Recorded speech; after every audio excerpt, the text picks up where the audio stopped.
Right. Bam. We're live. Hey, hi, good morning. Good morning. Oh, you got a red one of those? Yeah. I was looking when we first started working, when I first started doing the podcast with hey, Graciano, good morning. What's up, Savon? Graciano. Good morning, sir. What's wrong with my audio? Matt, when I first started doing the podcast with Fraser, O'Keefe sent me a shitload of hard work pays off shirts. Nice. You know what I mean? The HWPO ones. Yeah. I can't stand Nike, so I don't ever wear them like in public. They've turned into my nighttime shirt. I think it's just a shit company. I think they're bad guys, but they come in different colors. So I was thinking the Sevon podcast shirt should come in different colors. Yeah, for sure. I think that once we get that first one going, we got a bunch of cool ideas, colors, exclusive designs, or I should say limited runs. My DMs are filling with stuff. Does Kotler look like the meme guy? The who? The meme guy? Oh, my best friend? That my DMs are filling with screenshots of DMs people are having with him. It's fucking amazing. That's awesome. He was great. It was a great conversation.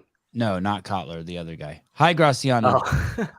I really want to. I'm so excited about tomorrow's live call-in show. I have so much fun stuff. I just give you an example. He's telling people that Greg's house in Santa Cruz was $11 million when it was $1.7 million. And then it's a whole list of other things this guy's saying about Greg. And I go, the equivalent of that lie, mischaracterization of saying a house is 11 million versus 1.7 million is the characterization of everything he says. It's nuts. I mean, it's sad. I really don't want to talk about him. Anyway. Hi, Graciano. What's up, dude? Not much. How's your morning going? Awesome. I was showering just now thinking about what an adult Matt Souza is and what an adult I am not. CrossFit used to do this thing called CrossFit Health, and they would bring in experts from all over the world and talk about the ills of modern medicine. And they would be like doctors and scientists and just like show shit like, hey, you have to have 1,000 people take statins for there to be like a 0.0001% piece of evidence that statins actually work. And then they would break it down and just talk about how pharma manipulates you and how and Souza would sneak into those because Matt Souza owns at CrossFit Livermore. And because he's an adult, he liked that shit.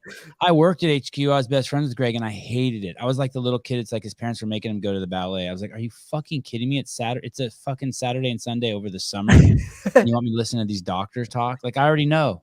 Like, I don't need to know that. I already know don't eat lollipops. I enjoyed those. When my kids turned it took me 3 times before somebody questioned it and they were like, who are you?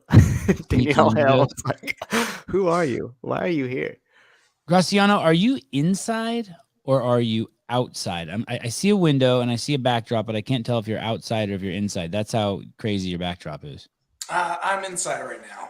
Inside, yeah. I appreciate you choosing a place with great audio. Impeccable. This is so this backdrop. This is my wife's doing. It took a little work. It needs for our next podcast we do. You have to cover that whole back wall with foam so your voice is deeper. Are you close to me? I'm in Santa Cruz, California. Where are you? I'm in Los Banos, California. Oh, so you are close. Okay, I didn't. Yeah, it's an hour and a half. Okay, and do you know a guy named Bill Collins? Yeah. You do know Bill? Yeah, we know Bill. Holy shit! Everyone knows Bill. Everyone knows Bill around here. Oh, what a small world! This was actually Bill. When I first came here, I went to the gym and everybody arm wrestled. Yeah. So I showed up and everyone starts asking me about arm wrestling. Like, hey man, do you arm wrestle? And at the time, I'm like, what are you guys talking about? What are you, 12? What are you, 13? So I was like, no, dude, that's not what I do. And so people kept bugging me about it. Like, oh man, you know what? You should check out the arm wrestling guys and this and that. I'm like, what what's your guys' obsession with arm wrestling? So then eventually I met Bill, and then it all made sense. So Bill got all of these guys into arm wrestling. So that was like the dominant, like, niche thing to do. Like, if you lifted weights, you had to go arm wrestle. Yeah. Yeah. So Go ahead. Well, we have tournaments here at the fairgrounds, and then all of their stuff is blasted everywhere. Yeah. So I met Bill as he was a little bit older once I met him. Yeah. But I already met him in his 50s. So like, man, this guy's a monster. Yeah. Like, this guy's a total animal. How old is Bill? Bill's 60? He's in that ballpark. Man, he looks great. We were at he's got some Asian genes though too that are keeping him young, right? Like he's like Filipino, or he's got something Latin in him that's like keeping him young looking. His skin doesn't wrinkle. No, he was at, and you know, when you're that jacked, you got to shave your arms. Right. So we were at a wedding, and you don't really know how old he is. Yeah. And so I remember sitting there, you know, he's still doing the bodybuilder thing. Like, he's got his arms shaved and stuff. Yeah. And I thought, man, this guy looks good. This guy still looks good. I said, he hasn't aged. He's a little smaller now, but he hasn't aged at all. And then we were trying to figure out his age when we're at the table. Like, man, how old is this guy getting? He's been around forever. Yeah. And I think someone thought he had turned 60, but he's got to be right around there. In a previous lifetime, I made a movie called Pulling John. It's an arm wrestling movie about the greatest arm wrestler who ever lived. Do I hear an echo? Is there a YouTube open? You guys hear an echo? I hear an echo.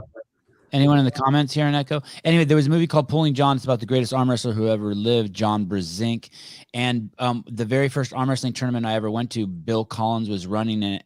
And he was so polite and so kind, but he's a manly man, still a little bit, like, a little standoffish. And over the last, I don't know, it's approaching 20 years now. We've stayed a little bit in contact, and I've always felt like he's a good friend. He always took care of me over this 5 or 6 years it took me to make the movie. Would make sure I was in the know. He's just a great dude. I really, really, really like him. I always thought maybe there would be somewhere along the line that him and I would go into business together. We would think of something and do it together. Like, he's that kind of guy. He's a hustler. Yeah, that's part of his con. He sucks you in because he's such a nice guy. Yeah, there he is. And then, for instance, I was new to the area, so he comes in, introduces himself, and says hi, and then he sucks you in where it's like, hey man, you should stop by for this arm wrestling practice. Yeah. Did you ever go? I never went. Yeah, you should go and have your feelings hurt. Well, that's. I said for me, there's nothing in it for me because you guys are gonna bring me there, and I'm gonna get beat. Yeah, no, don't say you guys. I suck. They had arm wrestlers, like 7-year-old daughters were beating me as a grown man. It fucking sucked. I'm telling you. Didn't you arm wrestle Hobart in the Tahoe thing? Yeah, and I wrestled James Hobart once, and there's video of it, and it's a really close contest. And then I asked him 10 years later, and he said, "Hey, dude, I was just fucking. That's all an act on my part. I could have just destroyed you." I'm like, "Oh, he's a good dude." Yeah. Graciano Rubio popped up on my radar because I was following the Dave Castro, who's the former director of the CrossFit Games and the future director of the largest fitness competition in the world. And Dave had posted something of Graciano's, and it was Graciano. I think the first time I saw him, he did Isabel at 3:30, and then I called Dave. I'm like, "Is this real?" And we had a little talk about it. We were tripping on it, like how weird it was. And then over the years, Dave has reposted a lot of stuff Graciano's done, and Graciano has you own a gym, Valley CrossFit or Deer Valley? Yeah, CrossFit Valley View. Valley View CrossFit Valley View. And so Graciano walked into Valley View CrossFit, started hitting on the coach, married her, and then now he's part owner of that gym and got a kid out of her. And man, your wife is something else. Accurate? Yeah. Huh? Is that all accurate? Your wife something. Well, let's just start with the last thing I said. Is your wife something else or what? You're 100% accuracy so far. Okay, good. How about that podcast you did with that dude? Which one? The one where you can't tell who's the host. He's like, "Hello, I'm here with Graciano Rubiano. Graciano, tell us about yourself." And you're just like, I was like, "Holy shit! I wonder if I could do that to a guest. Just invite someone on and be like, tell me about yourself. Go ahead." Was that weird? It was a little bit. It's weirder than this. You know what, This is pretty weird, and it's weirder than this. I think especially for podcasting, there's a difference between people that kind of make it personal and people that are doing it like for a business type of affiliation. So you feel like when you're doing it as part of like a brand or a business, like you kind of have to just the way that you speak is a little different in terms of kind of the showmanship of it. Like you can't just kick back and just ask random questions. It's more of like keep it on topic, keep it professional, make it sound nice. When most people just want to hear like, what is this person like outside of, what's on display? So every top podcast I know of, that's how they flow. Yeah. It's like, there's no rules to this thing. That's the beauty of it. Yeah. This is less curated. I hadn't listened to really any podcasts until about the last 6 months ago. In my life, I probably listened to the great Joe Rogan for a total of, I don't know, an hour. And then really no one else. And the only reason why I was listening to Joe Rogan is because, this fucking echo. Where's that coming from? I want to mash somebody. Not you, Graciano. You're too big to mash. No one on this call, actually. So yeah, it's a trip. Now I listen to a shitload of podcasts. I listened to Justin. We had Justin Cotler on yesterday, and I listened to 3, and I was I'm just tripping on them. Like, it's so cool that I never listened to one before I came on this. You listen to them?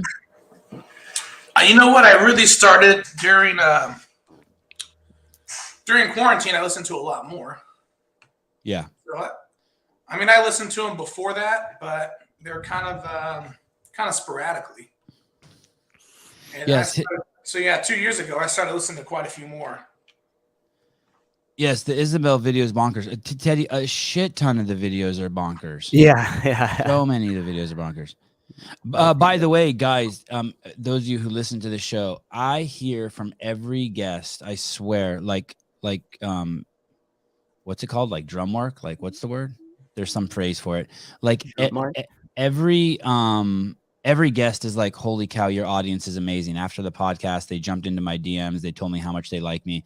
And I assume that you guys equally jump into the DMs of douchebags.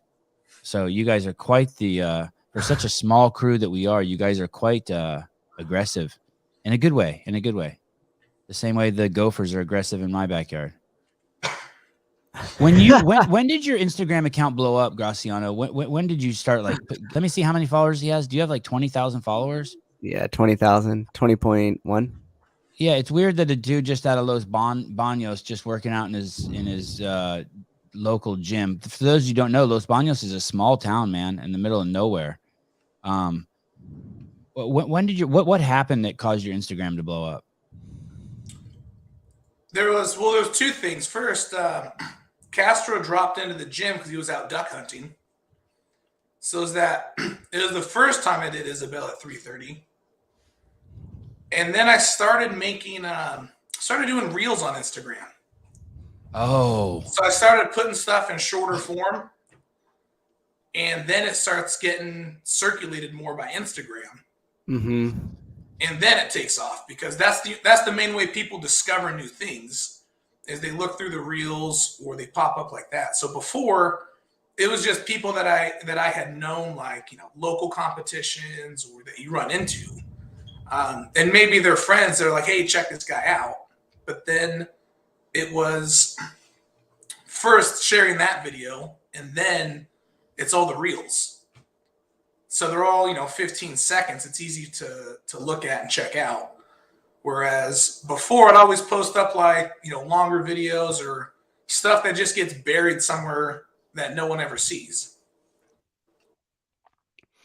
This podcast that I was making fun of that Graciano does, it actually, after about 10 minutes, it really starts picking up, by the way.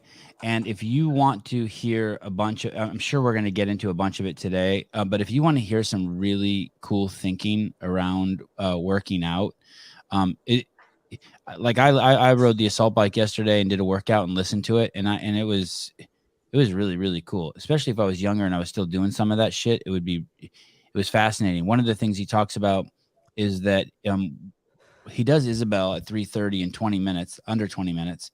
And he explains to the guy that during that time, each lift takes 4 seconds. So he's only working out for 2 minutes in the totality of the workout, and the importance of what you do that other 18 minutes. And I thought that was just fascinating. And you never failed a single lift, you told that guy, out of 30 consecutive attempts at 3:30. Correct. 30 straight makes. Yeah, and kudos to that guy. I was making fun of him, but what a great observation. Are you surprised that you didn't fail one? No, because you kind of have to make all of them to make that time. Like as soon as you fail one, you got to pick up the pace too much. So if you're going every 40 seconds, you fail one. Now you got to start going like every 37 seconds or so.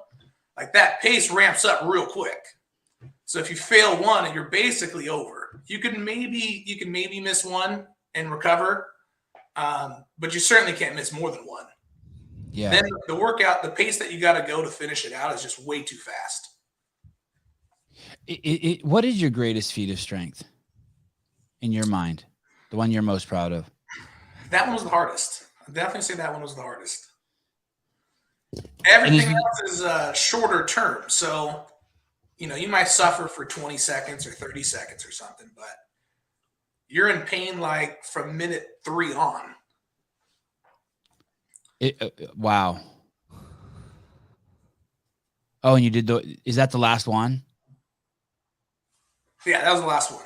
Yeah, I really like that one-legged. Mine's was that impromptu or was that planned? That was impromptu. That's actually was. So people now know it. There's a Chinese lifter that does it, but I picked it up from. If anyone's followed strongman for a long time, I picked it up from Jesse Morunde because I grew up in Oregon, and Jesse Morunde was from Washington. So Jesse Morunde back then would do that on some of the overhead lifts, and so that was the first time I had ever seen it because the guy was a good weightlifter. So when he did strongman, he was doing things like push jerks, which in strongman was kind of weird at the time. To do like an axle or something, or a lot of them are doing like a push press or some kind of odd, stiff variation of it. So he would use his explosiveness to win those overhead events. And he's kind of a taller, not a little more lanky than your typical competitor. So he would do the one leg stand at the end. And that was the first time I had ever seen it. I thought, oh, that is the perfect display of like you just got your ass whooped. The perfect taunting of like I'm just at a different level on this event.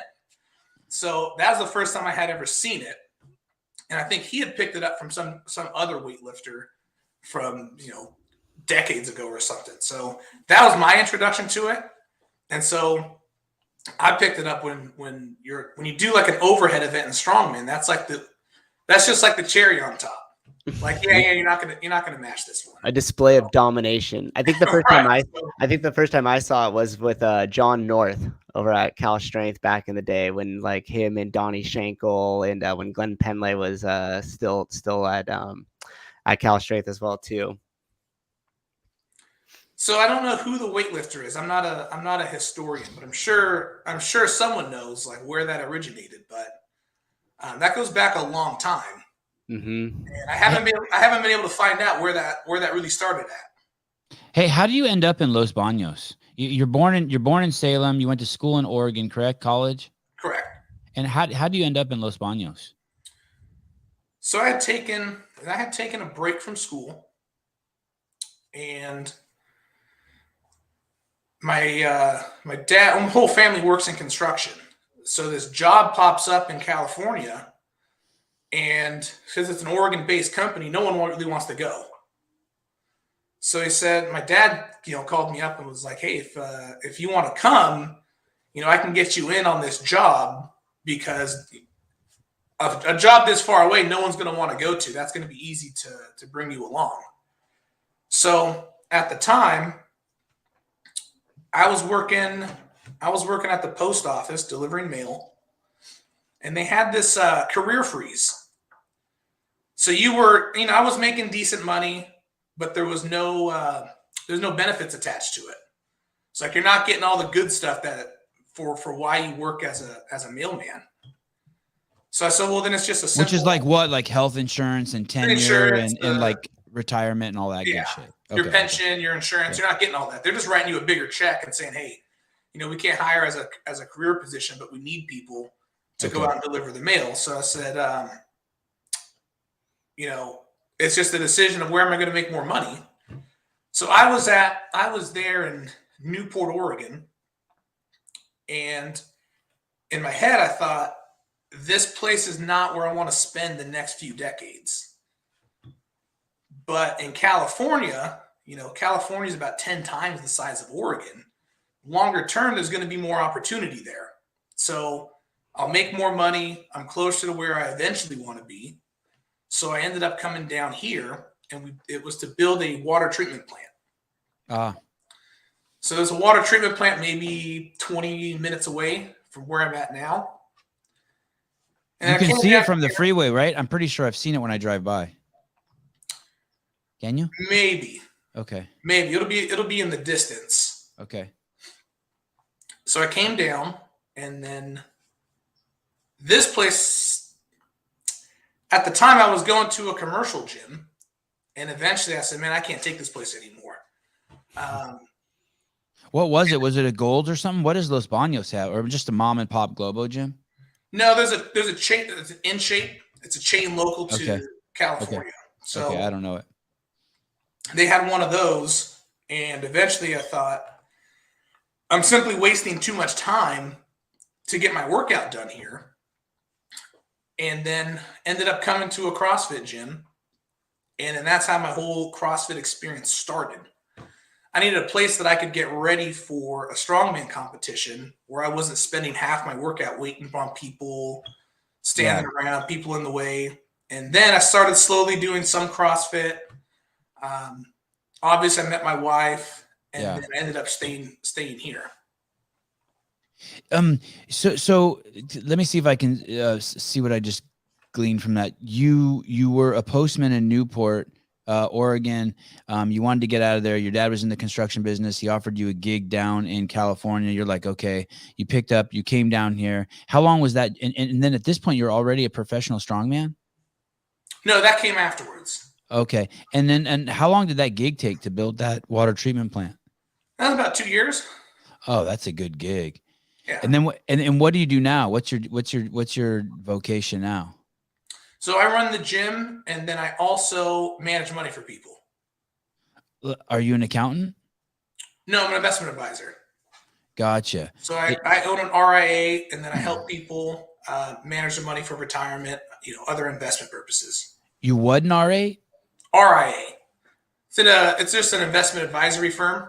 Okay. That's the technical name of it. Yeah, you have a very unique cadence to the way you speak that makes me seem like you might have some sort of specialty like that. Like you're very accurate with your words. Yeah, you have to be pretty clear. Yeah, you can't have like too many O's or not enough O's, zeros, right? You can't even call them O's; they have to be zeros. Also, if he talks too fast, I'm gonna think he's like a slick salesman type. And that's not the reputation you want with a investment advisor there. Yeah, you're gonna think you're getting conned. They're just blurt out a bunch of words so it sounds right, and then I'll sign right here. Do you do Bitcoin? Do you do Bitcoin, Graciano? Me personally? Yeah, you personally. Me personally, I do, but not for investment purposes. For education, just to learn. You dabble in it to learn, or? educational, more for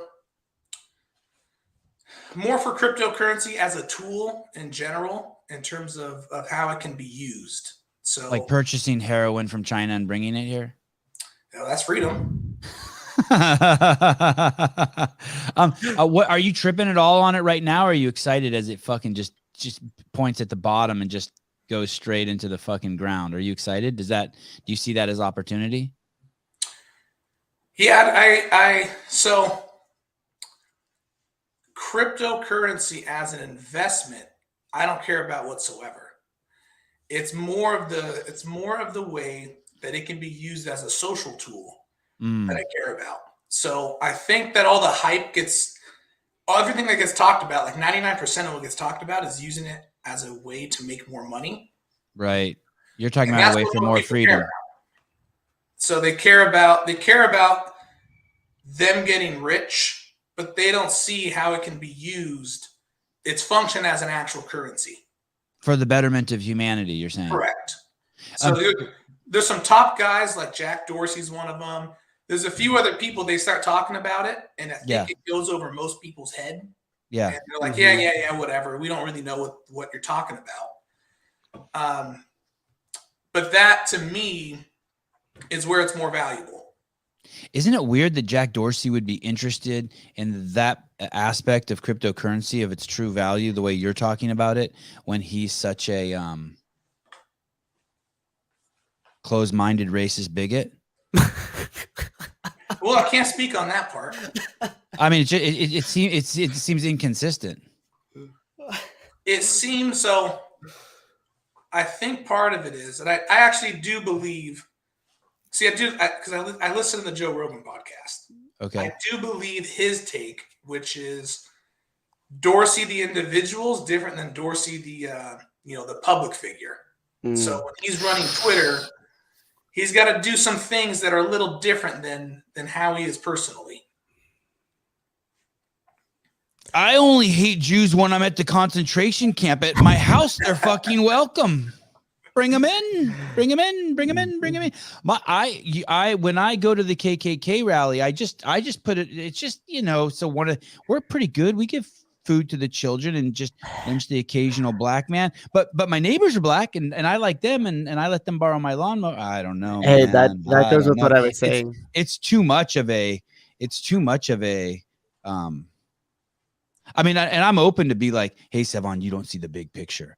Really, what he's doing is blah, blah. I'm totally open to like, hey, because we're surrounded by people who look at the world through a paper towel roll, right? Like this. And they can't see the big picture. But man, Jack Dorsey's done some bad shit. Hey, don't listen to what they say. Watch what they do. Okay. That's the biggest thing. People like symbolism in theater, but their actions always say a little bit differently. It's pretty fascinating. The Joe Rogan thing is fascinating, isn't it? The whole thing is odd to me. Just the whole thing. Because the people that criticize it don't ever listen. Well, that's a good point. I'm also not talking about how his friends are reacting too. All the reactions are so superficial to me. A bunch of people are sending me. There's a guy. He's a neuroscientist, Sam Harris or something. Mm-hmm. And people keep sending me his reaction, and I listened to his reaction yesterday, and there's no depth to anyone's reaction. Jocko Willick's reaction is absurd. I mean, I don't listen to his podcast, and I don't know anything about him, but man, he's like, his reaction shows no intellectual fortitude, no strength. No, I'm just like, and I'll be more specific. They're having their reaction to Joe, like they're not looking at it like in a deeper essence, like, what did Joe really do? Like, no one wants to be like, let's talk about the Planet of the Apes joke. Let's talk about the words he used. Like, everyone's like, well, Joe is actually a great guy. I know he drinks too much, and I know he does too much ayahuasca, but really we should give him, it's like, dude, what? Like, who cares about any of that? Like, I feel like you have to be, I feel like when people react to it, they're just addressing the lowest common denominator, the dumbest people in the room. Are you following me? Yeah, I think part of that, especially the kind of the surface stuff. Yeah. I think that people are defending themselves. Ah, Because well if said. if you can cancel Joe Rogan, yes, with that level of audience, you can cancel anybody. yes. So when they put this out there, they're not thinking like in terms of Joe Rogan. They're thinking Yes. about the stuff that they've done. Yeah. They're like, well, Dude. I'm worse than Joe Rogan. So I'm going to jump in and defend Joe on this other stuff because they're looking at it like this is starting to be where you got to draw your line in the sand. If someone just needs to say, someone powerful, he didn't do anything wrong. Shut up. And then explain why he didn't do anything wrong. Explain how words work. Explain how protecting that word is actually at the essence of systemic racism. Explain the logic. Turn it into a mathematical equation. Yeah, but that's like just explain it to people. Like, hey, you're on the wrong side of history by persecuting Joe. All you're doing is empowering these. I mean, it's no one wants to have that discussion. I like Graciano's take on it. I think he's on to something. Yes, they all are just saying, hey, we're kind of putting this up and defending ourselves a little bit, but they don't want to go in depth because the more in depth they go, the more it's going to open them up to the attack. Yeah. So I actually every time someone says N-word, I want to fucking punch them in the face. Like you're part of the problem. You're just you're scared to say the word too. Don't talk about that subject at all if you're not comfortable with it. I'm totally cool with that. Some guy wanted to call and justify pedophilia on my show the other day. I'm like, hey, dude, I don't have that discussion. That's one of the ones I don't have. You weren't here for that, the live call-in show? No, tell me you please hung up on him. Yeah, I told him. I said, I absolutely will not talk about that. Kids need to be protected at all fucking costs. He was trying to justify like why it's okay for a 19-year-old to sleep with a 16-year-old or something like that. Like, and I'm like, hey, dude, I don't like. I have kids. I'm not interested in anything. I'm like, I'm interested in protecting kids at all costs, even if it means sacrificing the elderly. Kids are everything. God, they're all we have. And especially young women should be protected at all costs. Yeah. Especially. And if you don't know that, anytime sorry, Graciano, anytime you have a question about whether something should be done to women or not, just remember you have a mom, a sister, and a daughter. And just start plugging them into those roles. Always. Plug your mom into that role. Would you want any of that shit being done to your mom? Talked about by your mom. That's why mom jokes are so good. Yeah, that's you're saying good shit. Yeah, that is the truth about crypto. And that is the truth about why we're seeing so many shallow reactions. I really like that. Well, yeah, I think it really started, now that we're on a similarly, COVID, you got to pick your team. This is the same thing. Like, you're going to have to pick your team. You're either pro Joe or anti Joe. Like, this one's not leaving any room to be in the middle. We need to have free discussion and thought, and no one ever thinks, so let's say we get rid of Joe and he's gone. Right. All these people who listen to his podcast, where do you think they're going to go? God, I hope they come to my podcast, please. They're not. I beg of you. They're not just going to stop listening to that content. Right. So if you're really thinking like, oh, we're going to get this, misinformation or all this stuff off, that's not going to happen. They're going to get that information from somewhere else. That's right. And likely it's going to be worse. It's going to be a worse source of information than Joe Rogan. So if you're really trying to, jump in and, protect people because they can't make decisions for themselves, you're going to send them down the rabbit hole of the internet. Yeah. But now they got to, they're going to see someone else, and that person may not be as fair as Joe Rogan. That person may be a bit more biased. That person might actually present the information in a worse way. And so you don't really have, it's not like an either or thing. It's just a trade-off. Excuse me. That is not true. This is not true. Jim Clee Souza Sevon did not hang up on him. He talked for about another 10 minutes about other stuff. He presented 4 talks. I should have hung up on him right away. Anytime someone like people calling or bossy with me, I should just hang up on them. I'm the boss. But he presented me 4 topics of discussion. I picked one. And then when we were done with that one, he tried to circle back to fucking banging people who are underage. And that's when I hung up on him.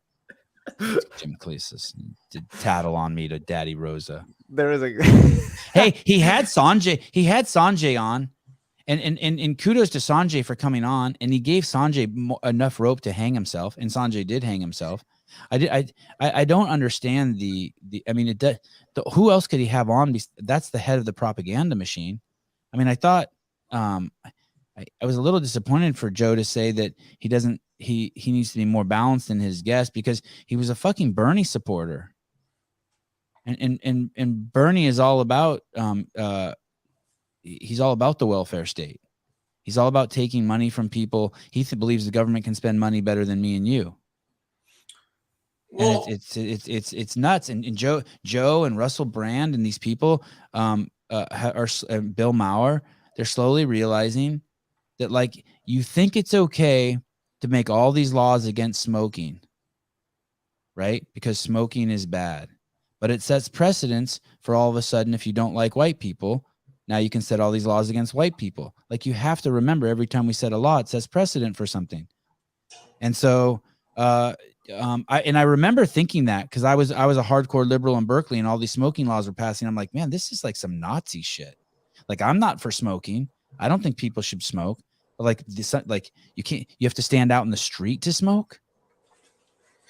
Well, now they're trying to ban Juul. Yeah, this is crazy. This is not how you win a game. Someone put up a joke where they said, "Well, we have this healthier plant-based alternative." So they're like, we can stop smoking Juul and go back to this plant-based alternative. Oh, that's funny. And it's not like people are going to stop using nicotine. Right. They're going to keep using it. It's a powerful drug. It's a great drug. It's very unique in its properties and its effects too. Did you ever chew? No. No? Did you ever smoke? Nope. I'll do a cigar occasionally. I don't chew because the first time I did it, I threw up everywhere. Yeah, me too. And I was like, I'm not doing this again. This is stupid. Yeah. No, that's when you go harder. Lean into that. I barfed the first time I smoked a cigarette, but that didn't quit. I'm no quitter. So there's a very unpopular politician that came out against, the smoking bans, that the government shouldn't be telling you what you can and can't do with your body. Yeah. And that this creates a slippery slope, because if we say, hey, you're not able to smoke, at what point does the government step in and say, hey, you can't eat a cheeseburger?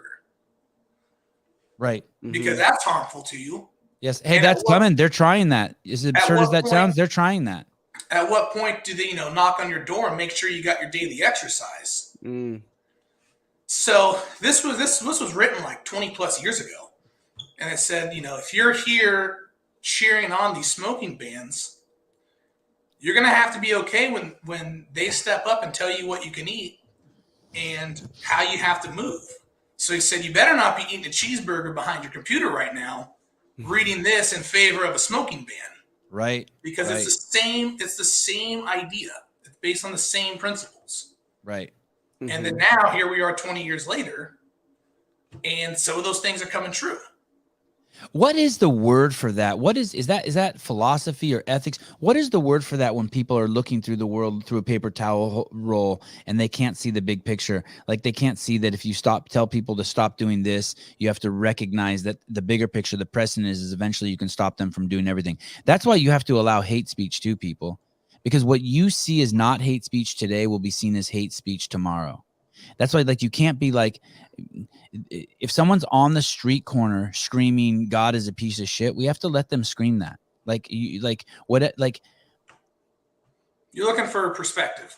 Well, yeah. What is there? There must be some word for it, like, yeah, no, myopic, but there's like, it's like philosophy will have, like, it's called the intelligent perspective fallacy, or there's got to be some we need an ethic. We need a smarter host for this show. Whose legs do you have? Do you have your mom's legs or your dad's legs? Probably my mom's. Yeah. What does she say about? Is your mom still around? Yeah. What does she say about your legs these days? Does she ever comment about your legs? No, the only comment is that I look like my grandfather. Oh, that's nice. That's kind of cool. But that's about it. And are both your what's your makeup? Are both your parents the same ethnicity? No, my mom's white, my dad's Mexican. Oh, really? Yeah. Who? How did you get the name Graciano? That's his name. Your grandpa's name. My dad's name. Your dad's name. Oh, that's so you're Graciano the second. Yeah. And what's your son's name? Do you have a son?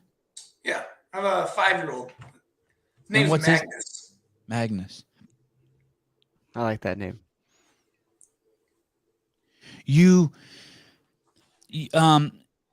were talking to the gentleman on the podcast about how your brother was 11 years older than you and he benched 315 and you had made that your goal to bench more than 315 because your older brother did it.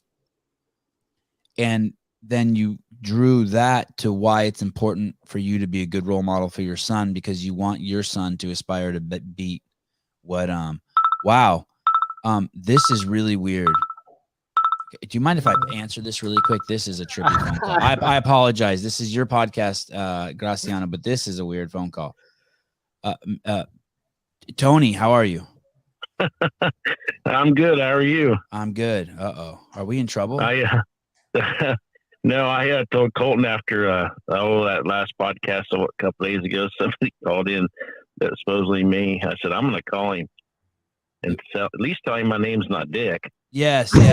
Graciano, I apologize. One of the major topics of the Sevon podcast is a gentleman named Colton Mertens out of Iowa. And we had an impersonator call as Colton's dad the other day and said his name was Dick Mertens. I apologize for that.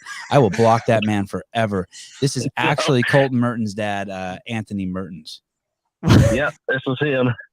I bet Colton's anxiety level just went through the roof. He's probably listening.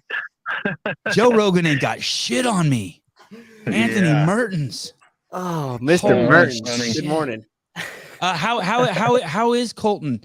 How is Colton? How come Colton? Graciano, do you mind if I ask Mr. Mertens a few questions? You feel okay? That's fine. Why is your son so quiet, Anthony? Why is he such a smart?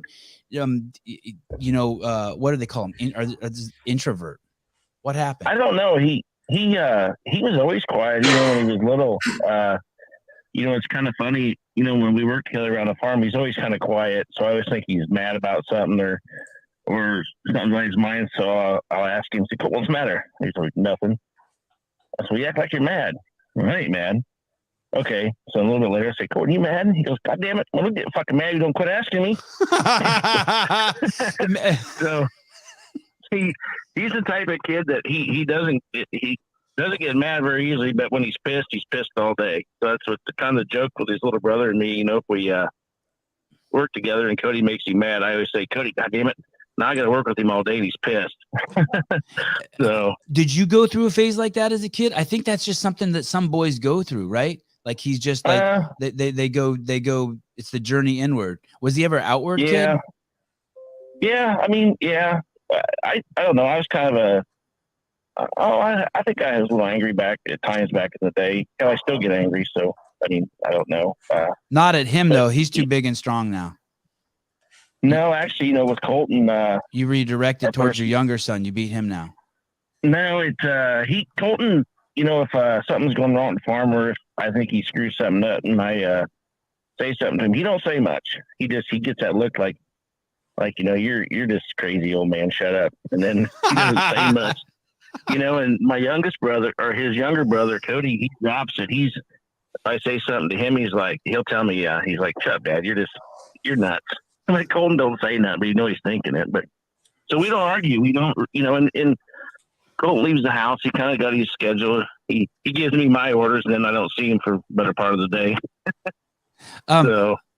My mom just is in the comments too. My mom just said, "Hi, Mr. Mertens. You have a great son. I understand he reads a lot. Did he get that from you?" You don't have to answer that, Mom. Start your own podcast, please. No, go ahead. Go ahead. Does he get that from you, Mr. Anthony? I don't know.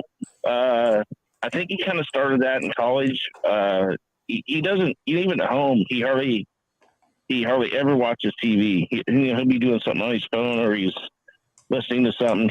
He's kind of all about the the self-betterment type thing. Yeah, me So too. he's trying to always improve, and he doesn't waste all the time, watching TV so he just reads. How much I weed does he personally smoke? How much weed does he smoke? he doesn't smoke anything I know of. Pretty sure he don't, but yeah. Logan Mars in the comments says this isn't Dick Mertens. He's a fraud. No, this is actually the real Mr. Mertens, Logan. Yeah. How dare you? Yeah. I appreciate you calling. You're not allowed to call in on a non-call-in show, but you pulled the Mertens card. Maybe we could circle back and talk sometime. Yep, we'll do that. Okay, thank you for calling in, brother. Tell Colton we love him. All right, thanks. Okay, bye. Holy shit! This show has no fucking boundaries. Graciano, was that? I'm feeling really insecure that I interrupted the show with you. Are you? Is that I'm okay? good. Hey, is the audio better with this? Oh, that you didn't waste any time. You're trying to work with your audio. I can't tell, but I appreciate you taking that time to. Oh, perfect. Wow. I'm gonna change the name of this podcast to the Mertens. Incredible. Wow. Man, if my mom called in another podcast and talked about me, I would be so embarrassed. Not that you should be embarrassed, Colton. You're the man. I'm embarrassed. That's awesome. Yeah. You have were your legs always shaped like that, or is that just from muscle? I mean, they're so fucking muscular. Yeah, mostly. I mean, part of that's genetic. Yeah. Part of it is I was 300 pounds at one point. Your body weight, and how much do you weigh now? 245. Oh, wow. So when you spend your teenage years lifting as much as you can, yeah, and then eating everything in sight, you build a lot of muscle mass. Yeah. And that's basically it. I mean, yeah, those quads are nuts. And those calves, it is nuts. So there's definitely a mostly genetic component. But there's a training and lifestyle component to it as well. There's a great video in there, Suze, of him deadlifting and just all his junk just sitting on top of the bar too, if you can find that. I thought I pasted the link in here, but I didn't. Why did you drop down from 300 to 245? Was that, I'm assuming you made that an effort. You were like, okay, I'm tired of weighing 300 pounds. How tall are you? 5'9". Okay. Well, hold on. Let me check my medical chart. 5'9", 300 pounds. Nope. That's bad. There was just kind of a moment where I realized that it's not beneficial to strength anymore. And so walking around that heavy is not producing any strength benefit, but it has a recovery cost to it. So just walking around and doing normal stuff, you burn more energy, so you can't train as hard. So I just woke up one day and was kind of like, I could probably be this strong a lot lighter. And if you got rid of this weight for most of the time, then I could train harder. I'd recover more. I could get more training in. So I just woke up one day. It was like a Wednesday. And I said, well, you know what? I'm going to start my diet today. And then maybe 3-4 months later, I was down like 30 pounds. And then it just slowly and steadily went down from there. But there was no like major moment or major anything. I just woke up one day and was like, today's the day. I'm going to start. What year? That's probably 2009. Yeah, 2009 or maybe early 2010. You started lifting. Well, before I jumped to when you were 14 years old, why? What was in your eating? What were some of the primary things you immediately attacked to start losing weight? What did you do? Methods. The only thing I did was track calories and macronutrients. That was it. I didn't do anything else. Everything was weighed. And then I would I'd maybe do one cheat evening a week. So which was usually beer. So Saturday night would be like, all right, Friday or Saturday night, I'm going to go out. All the extra calories are all going to be alcohol. And then I just wake up and do it the next day. But there's nothing special, nothing fancy about it. Keep the calorie to a certain point, eat enough protein. That was it. So what did your, without going into the macros, unless you want to, what was your calories? Was it just unregulated? Like at 300 pounds, is it like, hey, just eat as much as you want, dude, of whatever you want? Totally unregulated. Okay. So you know, at your peak, do you know how many calories a day you were eating? Or what would you guess? I'd probably guess 5,000. Yeah. Probably. So your toilet paper consumption went down too. A little bit. A little bit, yeah. My favorite part about that is you were like, it was a Wednesday and I just woke up and decided to start. Because, you know, and I'm sure you know this, Graciano, you hear these people like, hey, I want to start working on my diet. Like, what do you recommend I buy? Or like, what should I do? And you're like, start. Choose to make the decision on your next meal and then continue to make that decision on every meal after that. And then the other thing you said, which is just really important, I want to highlight is you were like, yeah, I have my cheat meal. I decided to do it in calories with beer. I enjoy a beer on the weekend. And then guess what? I woke up the next day and I re-jumped right back on my diet. And those are, I think, two of the most important takeaways for anybody. Like, you don't need it to be a Monday. You don't need to be a January 1st to start. You don't need to buy anything to start. And then when you do have a little bit of a fall off, so to speak, or a cheat day, you don't need to go down the hole of, oh, well, the whole thing's screwed, so now I'm just going to continue down this like downward spiral. You're just like, no, I just woke up the next day and restarted. And so I just wanted to highlight those 2 points because I think that's really important for everybody listening. And this is before you had things like MyFitnessPal. So I just wrote it down on paper. You buy a digital scale that you get on Amazon now for like $15. Weigh it, write it down, and that's it.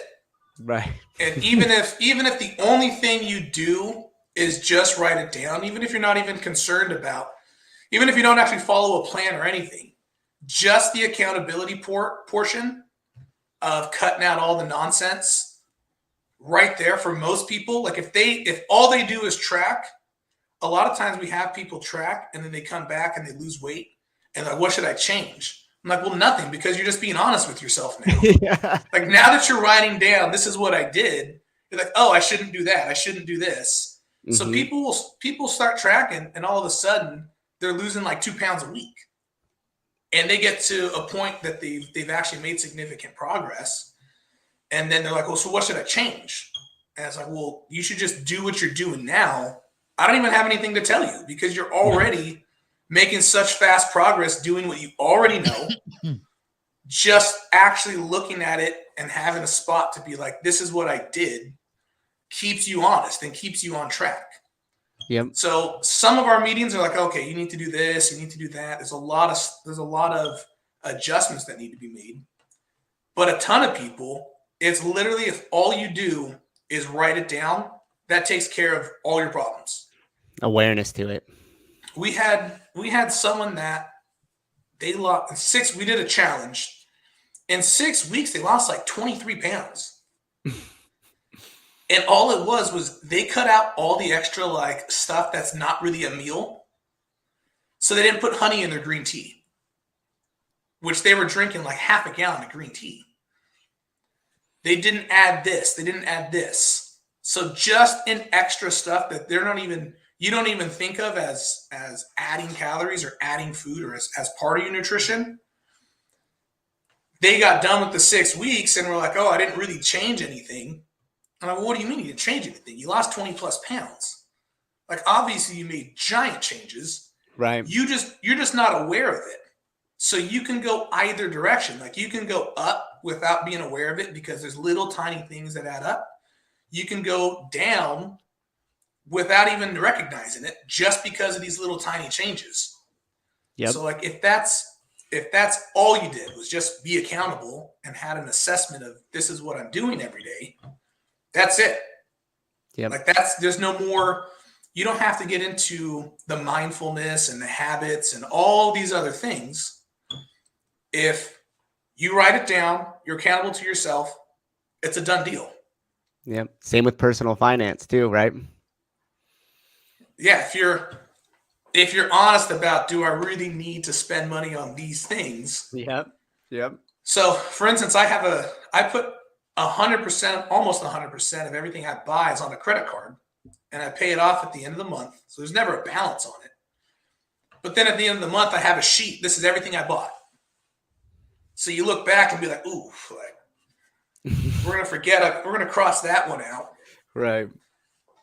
But when you review it, you look at it and be like, okay, this is what happened.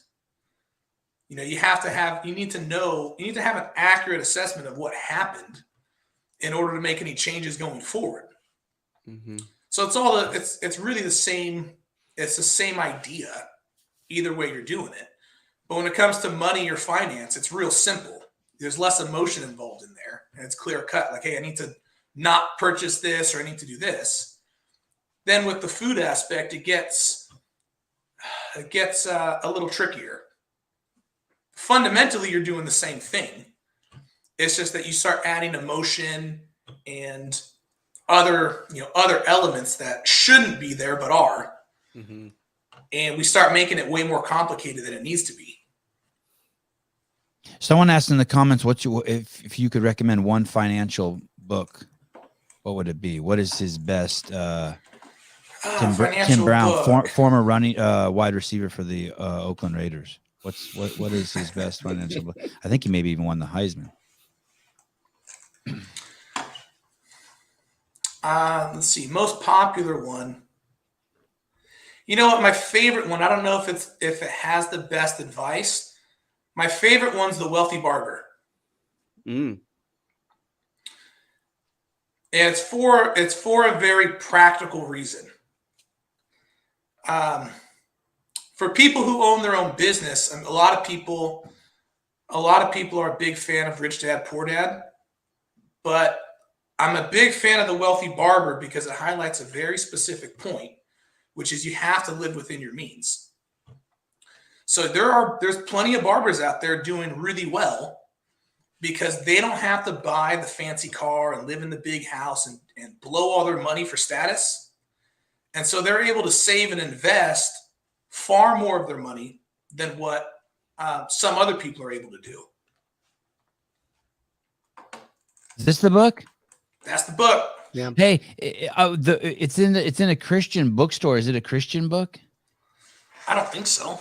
Oh, they don't talk anything. They don't say anything about religion, but it's funny because there's this dude. I forget his name. He's a black dude, and he's definitely a Christian dude. It's the only financial book I ever read. I can't remember. I always confuse him with a guy named Ramsey, but I think Ramsey was his mentor. Chris Hogan. Yes, Chris Hogan. And it was a pretty I liked the book. It didn't have anything for me in it, but I really liked the book. Like I was already aware of all that shit. Like, hey, if you want money, you better just stop spending money. Like that was basic of it. It's like what you're saying. Stop being a jackass. If you go out to dinner, don't buy the $200 bottle of wine. That's $6 at Walmart or wherever. Sevon's Christians read about finance too. No, I understand. But I'm just saying, I'm like that book that I read was it was a mixture of using God to help. It was just obvious that the guy was a hardcore Christian. My mom's chiming in. I read The Wealthy Barber. Excellent. It's not a Christian book. Oh, all right, fine. Well, see, so because I come from a blue collar background. Yeah. So one of the things that people run into now, and it's becoming more and more, repeated, is people making the decision between college or trade school. Right. And it's because I've heard this so many times, when people say it, they have this weird condescension to it. Like they say it in this oddly condescending manner of like, well, if, college isn't for you, like you can do trade school, or, they kind of say it in a way of like, well, if you can't get in or you can't excel in college, like, that's an okay alternative. But the reality today is financially, it's a far better option for most people. Like it just is flat out superior financially. Mm-hmm. And define financially for me. You're saying that financially, when you say the word financially, it's better for them financially. I think at 65 years old, you'll have less to worry about. Correct. You'll have more money. Oh, I hear air sirens. Are you guys being bombed? Oh, no, that's our Fit Aid fridge. But Oh, sometimes these pick up background noise and amplify it. You guys being bombed. What's your definition of financially? It's financially better to do the trade school then. So if you view it purely as the money that you put out and how much money you're going to get back, the trade school is superior. So someone that goes to trade school, if you're graduating 22, 23 without debt, because a lot of times you work during trade school. So you're going to be 23 making good money with no debt and immediately start putting money away for your future. So you're saving, unless you blow it and you buy a giant truck and you spend all your money chasing women and other stuff like that, you have the opportunity to put that away. And so let's say you get to 30, 40, 50 years old. Someone that went the college route and instead of making money, they were negative cash flow because they're in college and not working. And Thursday through Sunday, they're drunk. Then you get out. Come on. Tuesday through Sunday. Go on. Then you get out. You're making less money out of college than that person at trade school. You're just hoping that as you advance in your career, at some point, you're going to be as you get promoted and move up, you're going to be out earning them. But at first, you're making less. Most people graduating college are making less than the people graduating trade school. So by the time you're 30, you're just happy that you have your own apartment and your college debt's paid off. But this guy that went to trade school at 30, they have a down payment on a house. They're married. They're thinking about having their first kid. They're already advanced and they already have money saved. And so when you're able at a young age to put that money away and get it invested and make better decisions early on, those compound over time. So an initial small gain is hard to overcome when you have years for that to compound. So when you get to 40, this guy's been putting money away for 15 years. His 401k balance has been growing. He's been putting extra money away. At 40, it's still hard for most college degrees to be ahead of where you would be if you had gone to a trade school. You might be 40 until the time you're actually making the same money. Then later on in your career, okay, now when you're 50, you're making more, but you can't close the gap because this guy had so many years of putting more money away that you can't really close that gap between the two. Like this guy's money's been growing. He's owned his house for another 10 years. He's done all these other things early on in his life. It takes you a long time to close that gap. Yes. Not to mention especially if you buy a house that you can afford, to use the example of the wealthy barber, this guy also doesn't have to spend his money impressing people. So when you work in an office and you got all these people showing off and you feel like you're trying to get to that promotion and you're hanging out with your boss who makes 3 times what you make and you got to go golfing with them. You got to do all these things. 20 times what I make. Go on. So as you do all that, you're not actually saving any money. You're not any better off. And so that's the difference for, that book, The Wealthy Barber, is you can go to trade school. You live within your means. You're able, especially when you're young, to get a huge leg up. Whereas a lot of the flash, especially when you see stuff on social media, all that glamour, most of that is fueled through debt. So you take out loans and everything's all debt. They got a giant car payment, huge house payment on more house than they really need. All these things to impress people and for status, but you're not really getting yourself in a better position. So that's where 65 years old really matters, by the way. You do not want to be fucked up when you're 65 financially. By then you want to be chill. Like, get it for those of you who are in your 20s who are listening to the show or 30s, like, shit gets when you how old are you, Graciano? 30. Yeah. You know too much for being 30. When you hit 45, shit starts to get a little real. I'm not saying you still can't grind, but also if you have kids, there becomes this massive competition for time. Massive competition. You think going on a diet is hard emotionally. Try not spending time with your fucking kids. And you kind of need your 30s. Yeah, you're in an interesting spot because you need your 30s to grind, right? But you also have the largest emotional engine charge that you'll ever have in your life. You have a child already that you need to spend a lot of time with, right? It requires crazy discipline and balance. Then you really don't want to be fucking around with like drinking and shit like that. Yeah, but I think you have less energy, but the kids provide you motivation and energy that you wouldn't otherwise have. So for sure. If it's just you and you only have to take care of yourself, yeah, you just don't push as hard. Yeah, it's as simple as that. I was coasting at fucking 43. That's a great point. I was coasting. You know, like my life was set. And then I had a kid and like everything, well, and getting fired didn't actually helped a little bit too. But yeah, you have a kid and you're reborn. You're right. You're absolutely right. So when you're in the thick of it, yeah. When you're in the thick of it, it feels like, oh man, this would be so much easier without all these other obligations, mainly being kids. But my wife and I would be super rich if we didn't have kids. Instead, we're poor. At the same time, you're thinking, you know, as you're doing it, we always look back and be like, man, what was life like without kids? And I think, Ben and Jerry's in a 40. I think, I'm like, man, how do we waste so much time? Like, man, we wasted so much time back then. And when things got hard, you didn't go to that like next level of effort. Like, yeah, we worked hard and we got stuff done. But once you have kids, everything gets tighter, but then you're able to work harder. Yeah. So you have to take a little time to reflect of like, well, if I didn't have that, would I really be willing to work this hard? Or would I just kind of mail it in? Like, you know, today was a good day. I did what I was supposed to do. All right, see you guys tomorrow. Versus that extra pressure pushes you to be better. Graciano, I want to leave 2 houses for each of my kids in California. And I would have never had that aspiration. So I have 3 boys, so I need 6 houses paid off.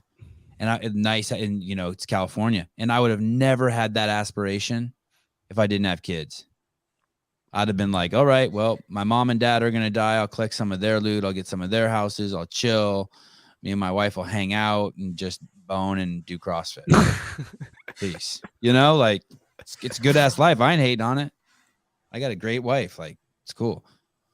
Yeah, you're right. And it's fun. It's fun having those goals. It's fun. So the other thing is your high. Well, it's fun, but your highs and lows are also have a bigger range to them. So, like, what do you mean? Explain me. You mean when you have kids? Yeah. Explain that to me. So, you know, once you have kids, like your level of emotion gets way higher, like the peak. So, like the good days are way better, but then your bad days are way worse. Yes. So before you're like, yeah, you know, today was good. And then your bad days aren't as bad because you're not pressed for time. You have more money. You're not worried about other people. But then once you have kids, like those good days are superior to all the good days before. Yes. But then the bad days are way worse. Like, yes. The bad days aren't even comparable. So, for instance, our kid lately, like our kid pees the bed. Yeah.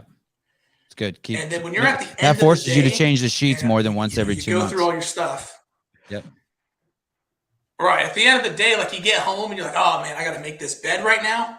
And the kid, you know, after. So do you have a king size mattress? Do you have a king size mattress? Yeah. I'm so happy to hear you say that you don't like that either. Cause I always feel like such a pussy. The mattress is so heavy for me. And I'm so glad that you don't enjoy making the bed either. When I was a young man, I used to like putting the sheets on the bed, but now I have a king size bed and I'm 49. And I'm like, fuck, this thing is heavy. Like the most dangerous thing I do every day or anytime I put the sheets on and off. I let my wife do it. She's stronger than me. Okay, sorry. Go ahead. Well, see, this was yesterday. My kids went to dance, and then they were acting up afterwards. So like that low is way lower than it ever would be before because you're getting home, pissed off. Then you got to go through the nighttime routine, and then once it's all over, it's like, oh, now you got to make the bed before they go to sleep. It's like those little things that night before. Yeah. We would never be at like that level of a low point. Yeah. You might be like, oh yeah, we got to do the dishes or something, or we might have some type of fight. But then once you add like hours of work, plus the kids just like do little things to piss you off all day. Like those lows are way lower than they were before. Right. So it's a weird experience.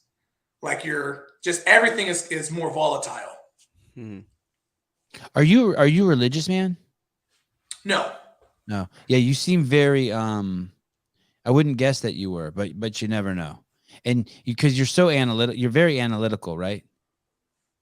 Yeah. But you also are very deep. Like you're not you want to scratch the surface. So Well, see, I grew up. My parents never forced me to go to church or any type of religion, but I had a lot of friends that were.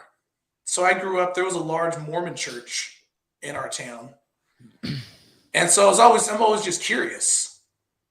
So a lot of that stuff is, I find that there's kind of objectively what's right and wrong. You know, and I kind of had the freedom to choose for myself, like, what do I think is right and wrong? So a lot of my friends, you know, watching their parents, how they behave, seeing,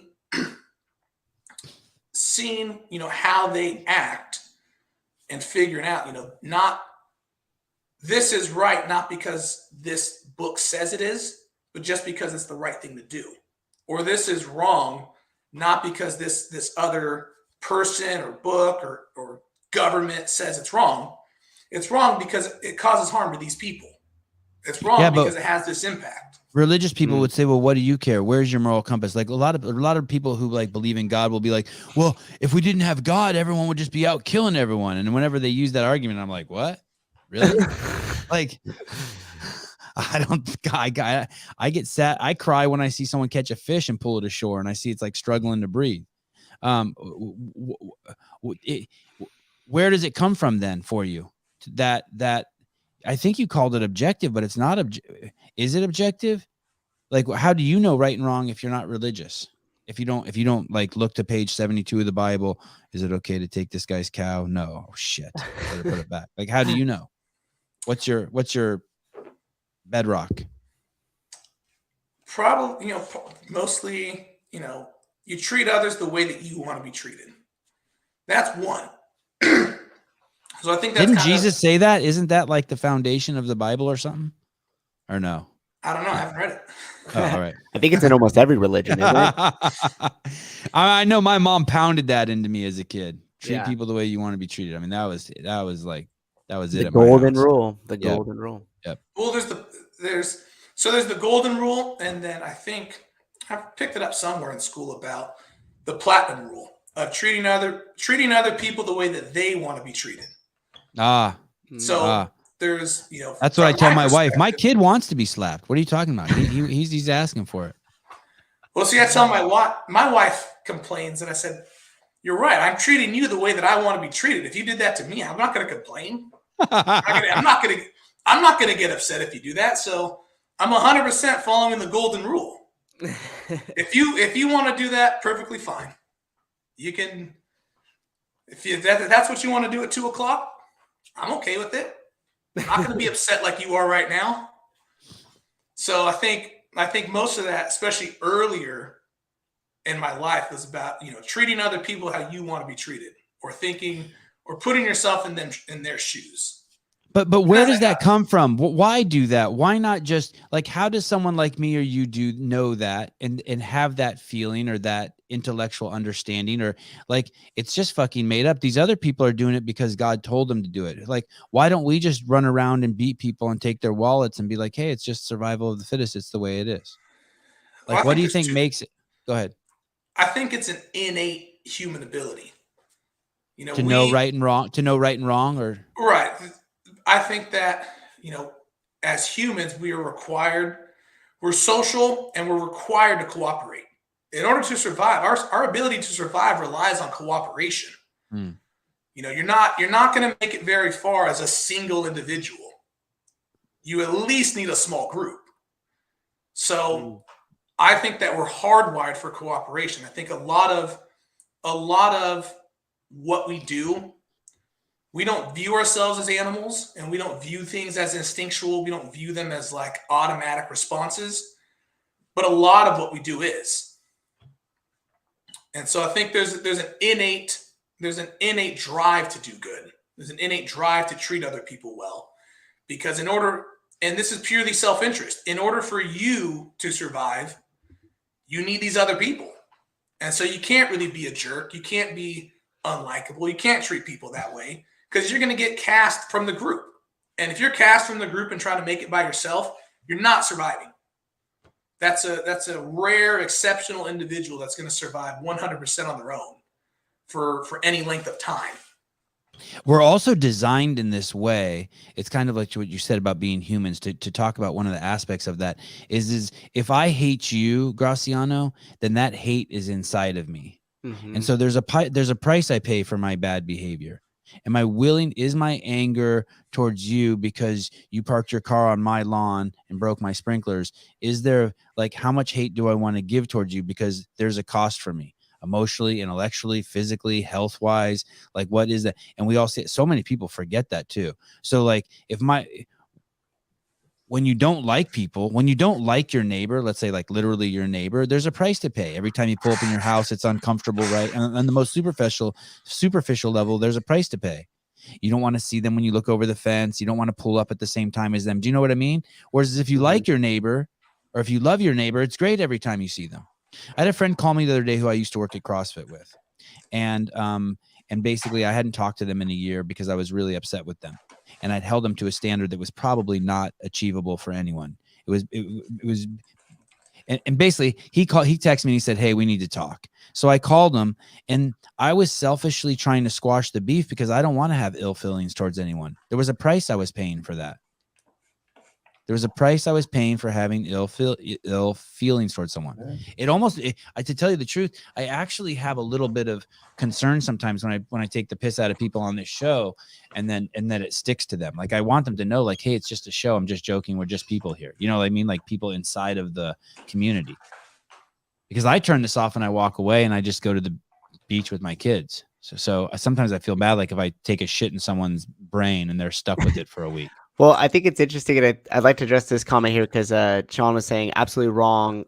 Look at history, like referring to history, and I'm going to recommend a book, as I always usually do. What's he referencing there? He was referencing that he was saying about the innate ability to, like, how we feel, so that's why we don't attack our neighbor or like steal their stuff, right? And if you read a book called *Sapiens* by I can always mispronounce his name, but Yuval Harari.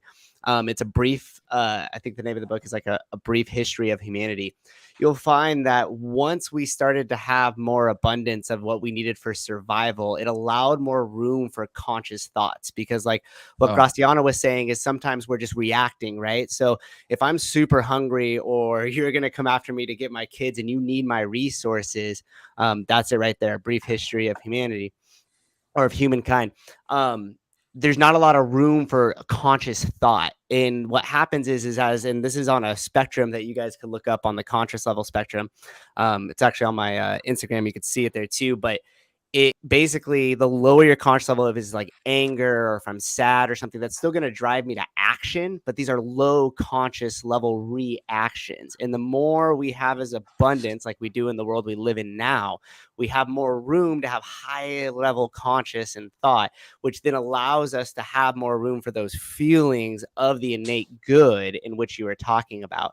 So if you read that book, that'll help give some more insight to that. And I don't believe that it had as much to do with religion, although that played a massive part in it. It mostly had to do with our resources and our communication. And the biggest thing that separates us, and he notes this in the book, from the animals is our ability to cooperate on a much larger scale. And also they said, what do you mean? Ants rock that shit, don't they? They do, yeah, but also too, that's, I mean, okay, fair enough. Fucked me up there. But wham. But larger scale, but actually maybe you're right, because ants just have one anthill like on an acre, and then they got to fight the other ants on the other acre, and whereas we got the whole planet. Yeah, and then Sean also said here, have you guys been in a cave the last 2 years? And again, if you look at it, and there's a book, I think it's called Factfulness. It'll actually take you through history and how, as a total, we've become so much more peaceful than we were last year. So even though, Sean, the news, the corporate media, as our guest that we frequently have on, Jorge Ventura, calls it, says that, you know, the corporate media makes it look like everything's all bad. But if you really look at the facts, right, then you'll realize that we live in the most peaceful time ever. Okay.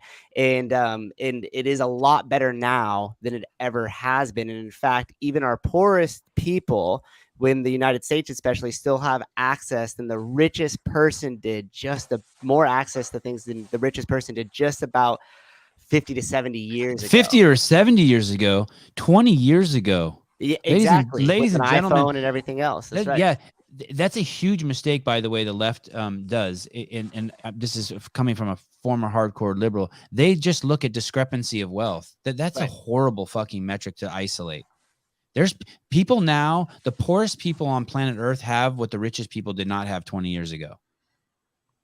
Wackadoodles. So anyways, I'll use your neighbor as an example. Please. You have to think about what allows you to be a jerk to your neighbor. And the reason I can be a jerk to my neighbor is I don't need them for anything. They don't do anything for me. So if I don't need them for anything, I can treat them however I want. They're a different tribe from me. What allows me to be a jerk to them is that someone else built this house that I'm living in. But if I needed my neighbor for us to build shelter together, I wouldn't be a jerk to them. I'd suck it up and I'd get along with them and I'd help him out so I can be helped. Someone else farmed your food. Someone drove it, harvested it, drove it to the supermarket. Someone's working the supermarket for you to come in and grab all that. I don't need my neighbor for food. If we had to farm together or we had to hunt together, our differences would be not zero, but they'd be minimal. They'd be small enough I wouldn't care. I need this guy to survive. I need this guy's help for the survival of my family. And that's why I can be a jerk to this guy. I don't need him for anything, because I have all these other people that is doing something for me to survive. But if I didn't have a house, I didn't have food, I didn't have all these things, I'd get along real well. So my wife is Portuguese. Her parents come from the Azores. They grew up without electricity. So one of their traditions every year is they do a matança, where they slaughter the pigs and they prepare the meat in a way that's going to last. Now, does everyone love each other 100%? There's no disagreement? Of course not. But all throughout generations before then, they needed each other in that village to live. So it doesn't even matter if you don't like them. You're going to suck it up and be nice to them because everybody needs each other. But now here in America, I don't need this guy. What do I care if he doesn't like me? What do I care if he doesn't want to cooperate with me? I got all these other people working for my survival. And so I can treat this guy like he's a separate tribe. You know, I can say I hate this guy and I don't like his beliefs and I don't like this and that. But if I needed him, like we used to have to need people, all that stuff would go away. I'm like, yeah, we kind of disagree on this, but it's not a big deal. So that is, we're only looking at it from the perspective now where we've been completely segregated from nature. Mm-hmm. But if you go back, and we're talking 50 years ago, we're not even talking like hundreds or thousands of years ago. We're talking 50 years ago, where lots of places throughout the world didn't have electricity, didn't have the amenities that we have today. And people within that village, they got along a little better. You need those people for you to live. These people didn't wake up and spend 5 hours on Twitter arguing with people and fighting people, carrying all that hate inside of nonsensical stuff. Because hey, I'm worried about making it to next year. We got a drought going on. Mm-hmm. Now I really need this guy. So all of those things about how you hate your neighbor, a lot of that is possible because the infrastructure we have in the U.S. allows us to not need anyone else. Hey, my neighbor, when I first moved into the house I'm in, there was a big rain and my roof started leaking. And I told my neighbor next door, who's a contractor, and he came over in the rain, put a ladder up and fixed the leak in my roof in real time. Another time, many, many times, he's come over to my house with a dozen eggs from his chickens. And we are so far politically not aligned. And I fucking love the guy. And you nailed it on both. The reason why I love him is for two reasons. He helped fix my shelter and he brought my family food. And it's like, yeah, everything else is kind of out the door. Yep. Like at that point, like all my other shit's out the door. He's got 5 kids. I've got 3 kids. Like, I mean, that's some really cool shit. And he left his ladder over here and said I could keep it because he's got like 20 ladders. That was really cool. What a good dude. Do you have siblings, Graciano? Yeah, I have an older brother, and then I have a sister who passed away. And your brother's 11 years older. Correct. And was your sister older or younger? She was older. She was 10 years older. Hmm. And how old were you when she passed away? 16. Did you know her well? Yeah. So she was 26? Yeah, 26. Wow. And is that a huge impact on you? Is that like just a massive life-changing moment? Yeah, at the time. So that's a big driver of a lot of different stuff. That's certainly part of the reason why I coach CrossFit. So my sister passed away due to obesity. And so a lot of Can you explain that better? She's 26 years old and she passed away from obesity, like ate herself to death? Yeah. Explain that to me. So for instance, her death certificate reads complications of morbid obesity. Wow. So that's what they should read. That's what many of them should have read for the last 2 years. A lot of them. Yeah. And so it's hard to pinpoint something exactly to say like this is what happened. It's also it's hard to pinpoint an exact cause. There's multiple issues that occur when you're at that weight. You also, and I think how heavy was she? Got to be 300 pounds at 5'2". Okay. Mm-hmm. So was she mobile? Was she mobile? Yeah. Yeah. Okay. Yeah, our family's really strong, so there's a difference between mobile for an athletic person versus someone that doesn't have that that level of I don't want to say physical fitness, but strength. Right. So in that case, I go back to what was it? I remember reading a lot of the old CrossFit journal, and it's broken down. It's about health between lifestyle and luck. And so at 26, you're likely to have some type of genetic issue that makes you more susceptible. But with a different lifestyle, that may not be an issue. That may not be the breaking point. So you can have some type of genetic condition where you live with it just fine until you're 70. That never hits like the breaking point. But you add poor lifestyle factors on top of that, And these things pop up. You add that's your weakest link in the chain. So I think it was I think in Glassman's article, he puts it like 70% or 80% of your health is all lifestyle, and the other 20-30% is luck. So there's a combination of lifestyle and unlucky to die of obesity at 26. But for a lot of people, they don't see that same thing when people are 40 or 50 or 60. They're always looking at like, what is the, kind of like, what is the acute cause, or what is the closest issue, like what actually happened, without looking at what led up to it. So for instance, if someone dies of lung cancer, we automatically assume it's smoking. Say, oh, you died of lung cancer, you died of smoking. So, and I think it was 20% of lung cancer, 20% of lung cancer deaths are unrelated to smoking. So it's not 100%, but we all know that so much of those deaths are smoking. That's the assumption, especially if you smoke. If you smoke, you get lung cancer, we automatically say, hey, you didn't die of lung cancer, you died of smoking. And as a society, we all recognize that. But then when it comes to issues related to lifestyle, and in particular obesity, we never go back and be like, you died because of these lifestyle choices or your nutrition. It's always, this person died of a heart attack. This person died of this, or they died. This person died of COVID. Right. So if you know someone's an alcoholic, they die of liver cancer, you're like, well, this is what caused it.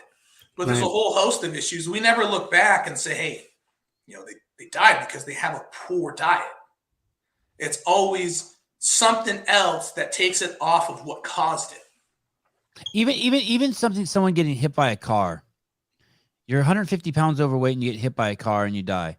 If you wouldn't have been 150 pounds overweight, you may have had the awareness, the agility to not get hit by the car. You would have maybe crossed the street faster, slower. You maybe would have recovered faster. Yes, taken the impact. Yes, it's fascinating the massive handicap obesity gives a human being.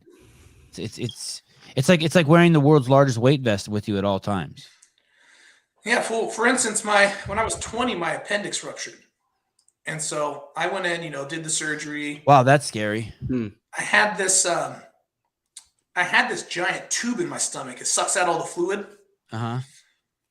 And I remember I was working at the post office at the time, and everyone there is over 50 years old.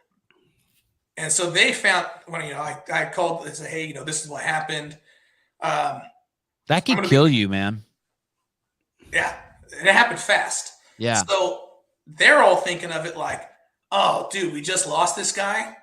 Like, he's the one taking all of our overtime and all this stuff and covering all this. Like, we're going to go back to working all these hours. So they had just written it off like, oh, dude, this guy's going to be out for like a month. Because they're all thinking back when they were younger, what appendix surgery meant. Right. They slice you open. And now the procedure's a lot less invasive. But also, if you're regularly working out, you recover so much faster. So my surgeon, once they pulled that tube out, which is the absolute worst thing in the world. It's not painful, but it's the most uncomfortable feeling that I've ever experienced. Why? Is the tube up through your penis? No, when you fall in an elevator and it feels like your balls go through your head? When you fall in an elevator? Right, you drop. Oh, yes. It's like that by 100. Ah. So they pull this tube out and you're like, it's not painful. It just feels like your balls just totally leave your body. It's like that elevator drop by 100. Wow. And it was a female surgeon, so she doesn't explain it. She's like, might be a little discomfort. Might be a little discomfort. I had to sit there for like a minute thinking, man, what the hell just happened? I'm free falling. Why are my balls in my throat? Drop zone. So she told me, she's like, look, you know what you're doing. You don't have any movement restrictions. Just go off of how you feel. So it only took me a couple days, got up, started walking. I was back to normal. I wouldn't say normal, but I could do all daily activities as soon as they pulled that tube out. So I was like 10 days afterwards, I'm good to go. And a lot of that is when you're training hard and your body's constantly repairing itself, it's not just limited to training. When you get hurt and do these things, you recover better from these accidents as well. If you get hit by a car, something happens like your appendix ruptured, you recover faster. You don't have complications. You don't have blood clots from sitting there for a week not doing anything. You don't have all these other issues that pop up. So it's really tough to separate those things out to say, oh, this is from the car accident, or this is because you're unhealthy. Your body doesn't know how to repair itself.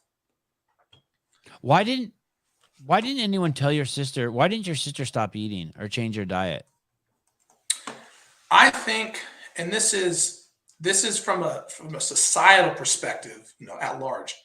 I think a lot of the conversation is too much based on, food environment and these other things. I think people, when they get to that point, more of it is about mental health than it is about the food. So I was 300 pounds because I love to eat. I still love to eat. I thought it was because you wanted to be strong. That's a justification. Oh, yeah. Right. I like to eat. You're following the anabolic window, getting your protein in after the workout, all that other nonsense. Yeah. But someone like me, that I don't do moderation well. It's like, well, shit, I'm going to really maximize this window right now.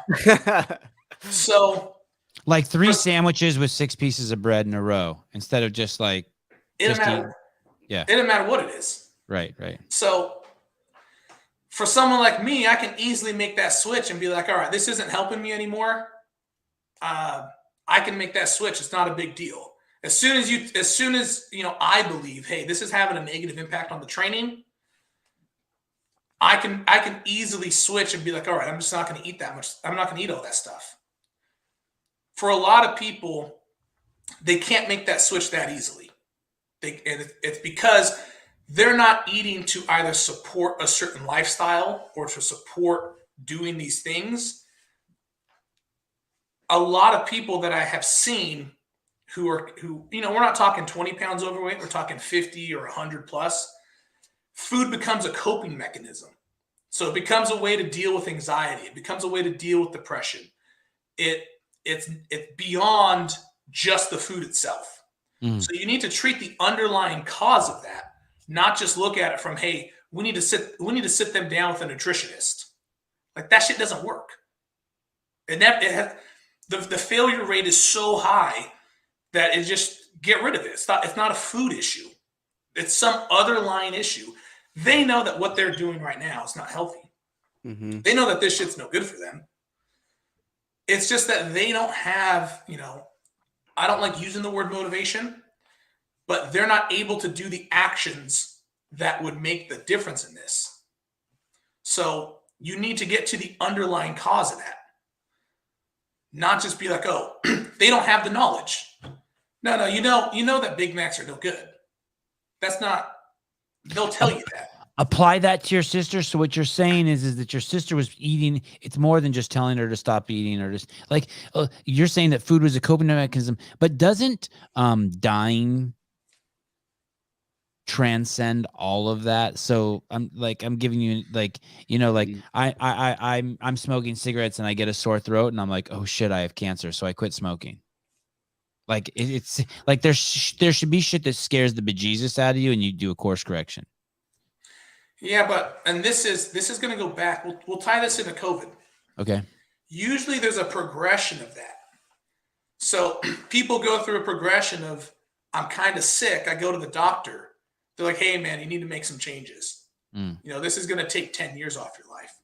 But if you're 30 and they tell you that, and they're like, oh, instead of living to 75, you're going to live to 70.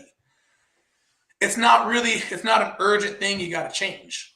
Like, on my day-to-day life, the impact isn't big enough. And I still got, 20 years before I really got to do something about it. But then you get to 35, then you get to 40.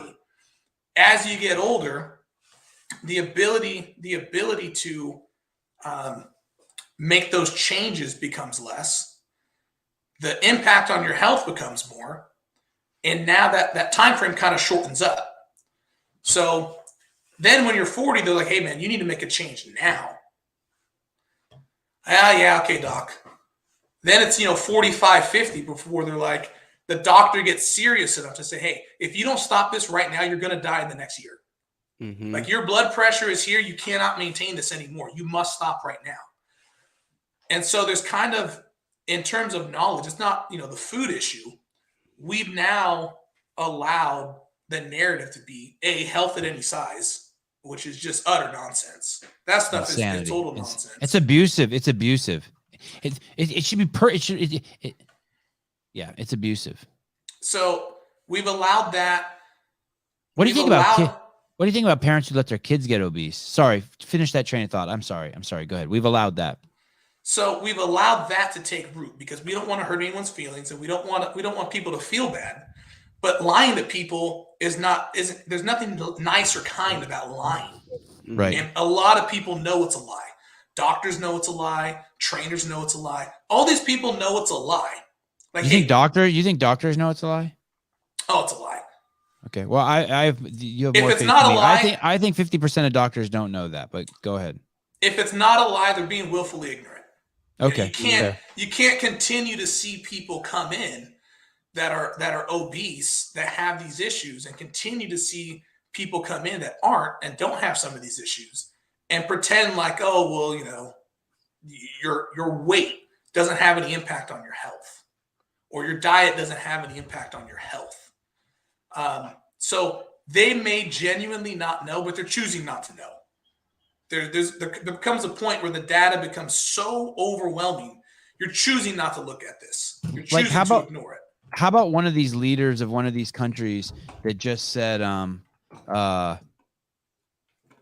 it's too hard losing weight. Maybe it was even our leader. Maybe it was Biden. It's too hard losing weight. Just go ahead and get the vaccine. I saw that. Or maybe our CDC said that. Someone said that. It's fucking nuts. It's fucking nuts. It's too hard, blah, blah, blah. Just go ahead and get the vaccine. I just spilled coffee on my keyboard. See, that's what that was that's New what York I was talking City. about. It was New York City? I think. Okay. I mean, that's crazy. That is, I believe in total freedom of speech. But maybe there should be a different standard for our leaders. I don't know. But that's crazy to say that. That's crazy. You should never, anytime anyone hears another human being arguing another human being's limitations, you should immediately start with the baseline that that's a vile human being. Those were vile statements that came out of that person's mouth. Oh, yes, thank you. That was the British PM. Yes. You should never argue another person's limitations for them. Never, ever, ever. It makes you a pile of shit. I can't stand it. Well, let's go ahead. In regards to that vaccine, Matt, do you remember swine flu? I do want to circle back to your sister, by the way. Yeah. We'll get to it. So with swine flu, that was 2009.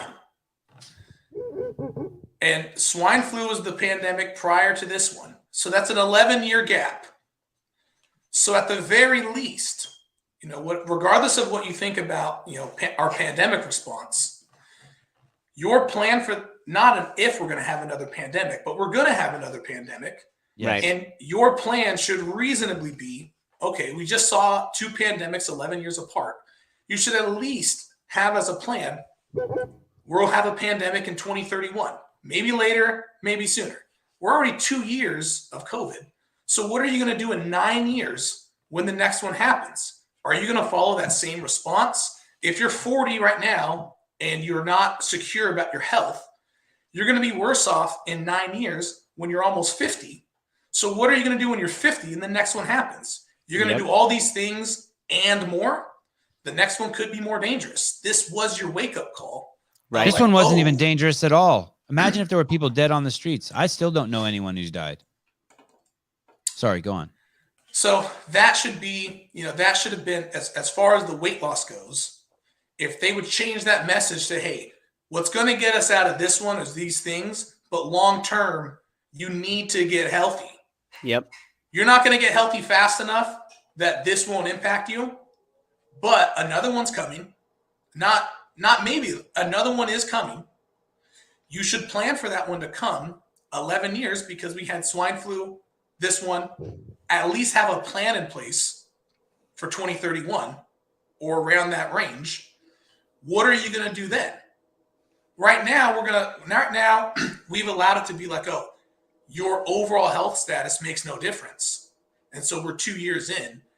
By the time, and we're never going to admit it at this point.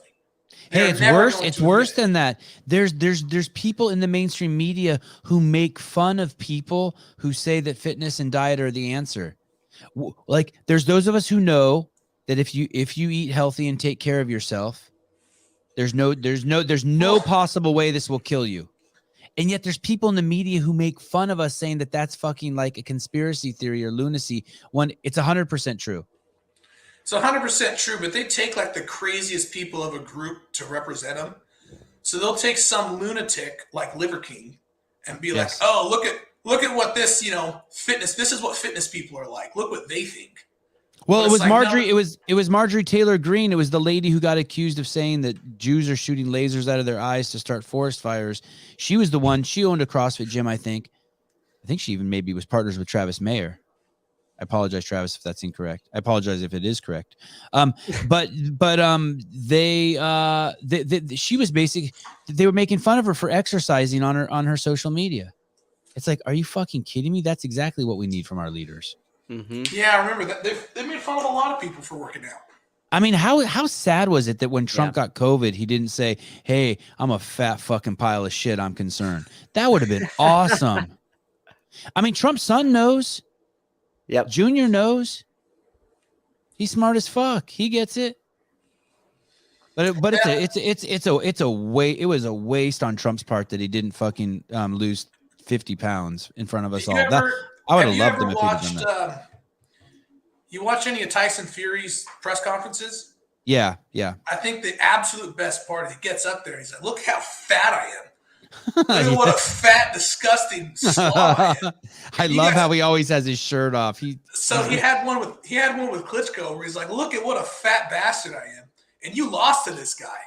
You lost to a fat slob that can barely move, grabs his love handles and shakes them.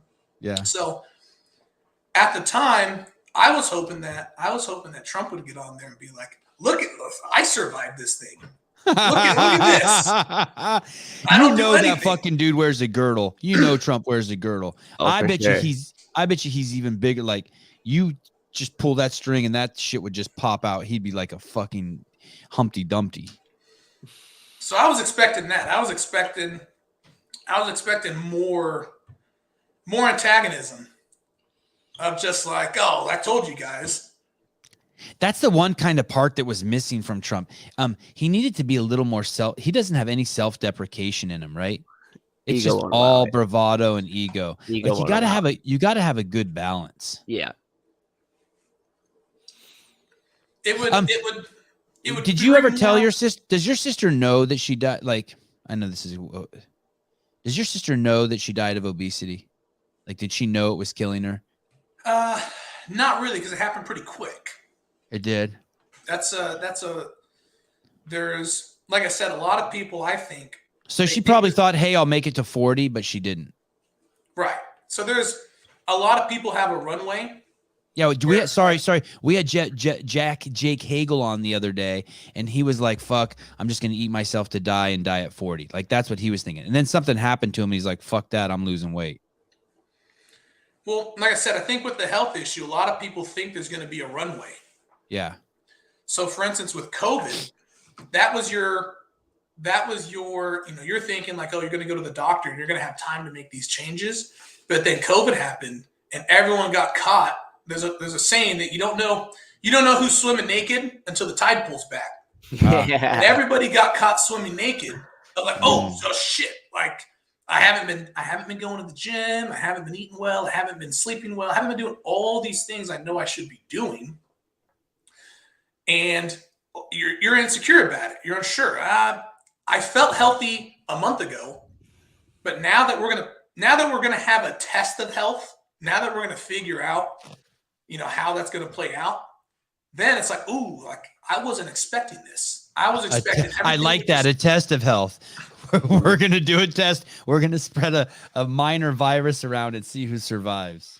So a lot of that stuff was that. Let's not call it a pandemic anymore. It's the great health test of 2020. Dude, let's rebrand that shit. So in that case, if people who were confident in January, April rolls around, they're not confident anymore because now it's real. Right. Before it wasn't real. Before it was, hey, there's nothing in my daily life that I'm impacted in any way. But now, you have this virus going around. Now it's real. Now it's a little different. And I think very, very few people were ready for that because we get people in that are, they start at 40, but they've had health issues for 10 years. They're like, yeah, I went to my doctor. He said my blood pressure is a little high, but it doesn't stop there. The blood pressure is a little high, but not high enough. You're really causing severe damage at the time. It's just going to slowly accumulate. Yeah, the doc said, my A1C was a little too much, but, he didn't tell me that I'm going to die. He just said, I need to get this down. Until you're 40, and it's like, hey, these numbers are totally out of whack. You need to make a change. So people generally have some type of runway before the need to make big changes happen. And sometimes people don't. Sometimes it's quick. And you never saw it coming. So that goes back to, the same thing with the luck and the lifestyle aspect. A little extra luck, maybe she makes it to 30 and something happens that's, hey, I gotta get my shit together right now and do these things. And some people make it there, some people don't. But I think that's I can't speak from experience because I haven't gone through a period of some type of mental health disorder. But I think it's more related to. Wait, say that last sentence again. You've always had a mental health disorder? No, I haven't. Oh, you have not. I have not. So I can't tell you the mental state you're in when you're 400 or 500 pounds. But it's easy to see like, hey, this isn't like a lack of movement or a food problem. There's some other issue. Mm-hmm. And of the people who we've come in, we don't deal with people that have. What do you mean? What do you mean? Like you were raped at 10 years old, or you saw your brother get killed, or is that what you mean by some other issue? And then you ate as a coping mechanism for that? There's Correct. Some emotion. Okay. Some type of other issue because. Okay. Does it have to be that severe? Do you think? No, do you know I don't think so at all. It doesn't have to be. Okay. I think. It could be just your dad yelled at you. It could be just your dad got drunk and passed out. He never even yelled at you. You were never molested, but your dad came home every night, got drunk and passed out, and then you would go to the fridge and eat a little bit. Right. Next thing you know, you're fucking 30 years old. You've been raising yourself since you've been 4 because you're single. You live with your dad and he's drunk all the time, and so you ate yourself into. Okay. It could, in a case like that, it could be as simple as you never received that love as a child, and you don't love yourself. You don't have your own self-respect and see yourself as valuable of these things. Right. So it doesn't need to be anything severe, but we don't have people, not that we wouldn't. People that have 200 pounds to lose, they don't make it into the gym. Like they never actually get their foot in the door for us to help them. But we have people that are at lesser extremes. And a lot of times the issue is not the food. A lot of times the issue is I eat when I'm anxious. I eat when this happens. For me, it's I stay up too late.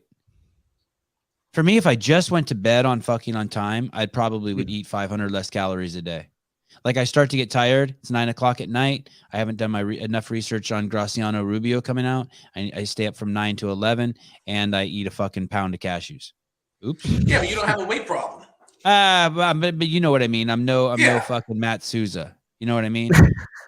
See, if you're eating because you're bored, that's not that hard to solve. It's not even bored. It's I'm looking for like some sort of, well, I don't know what but some sort of spike, right? It's like, we have this gum that sits in our center console when we're in our car. And like, I don't chew gum. But like if I'm starting to nod off, I'll throw a piece in. And it gets me through like 5 minutes, right? Just that stimulus.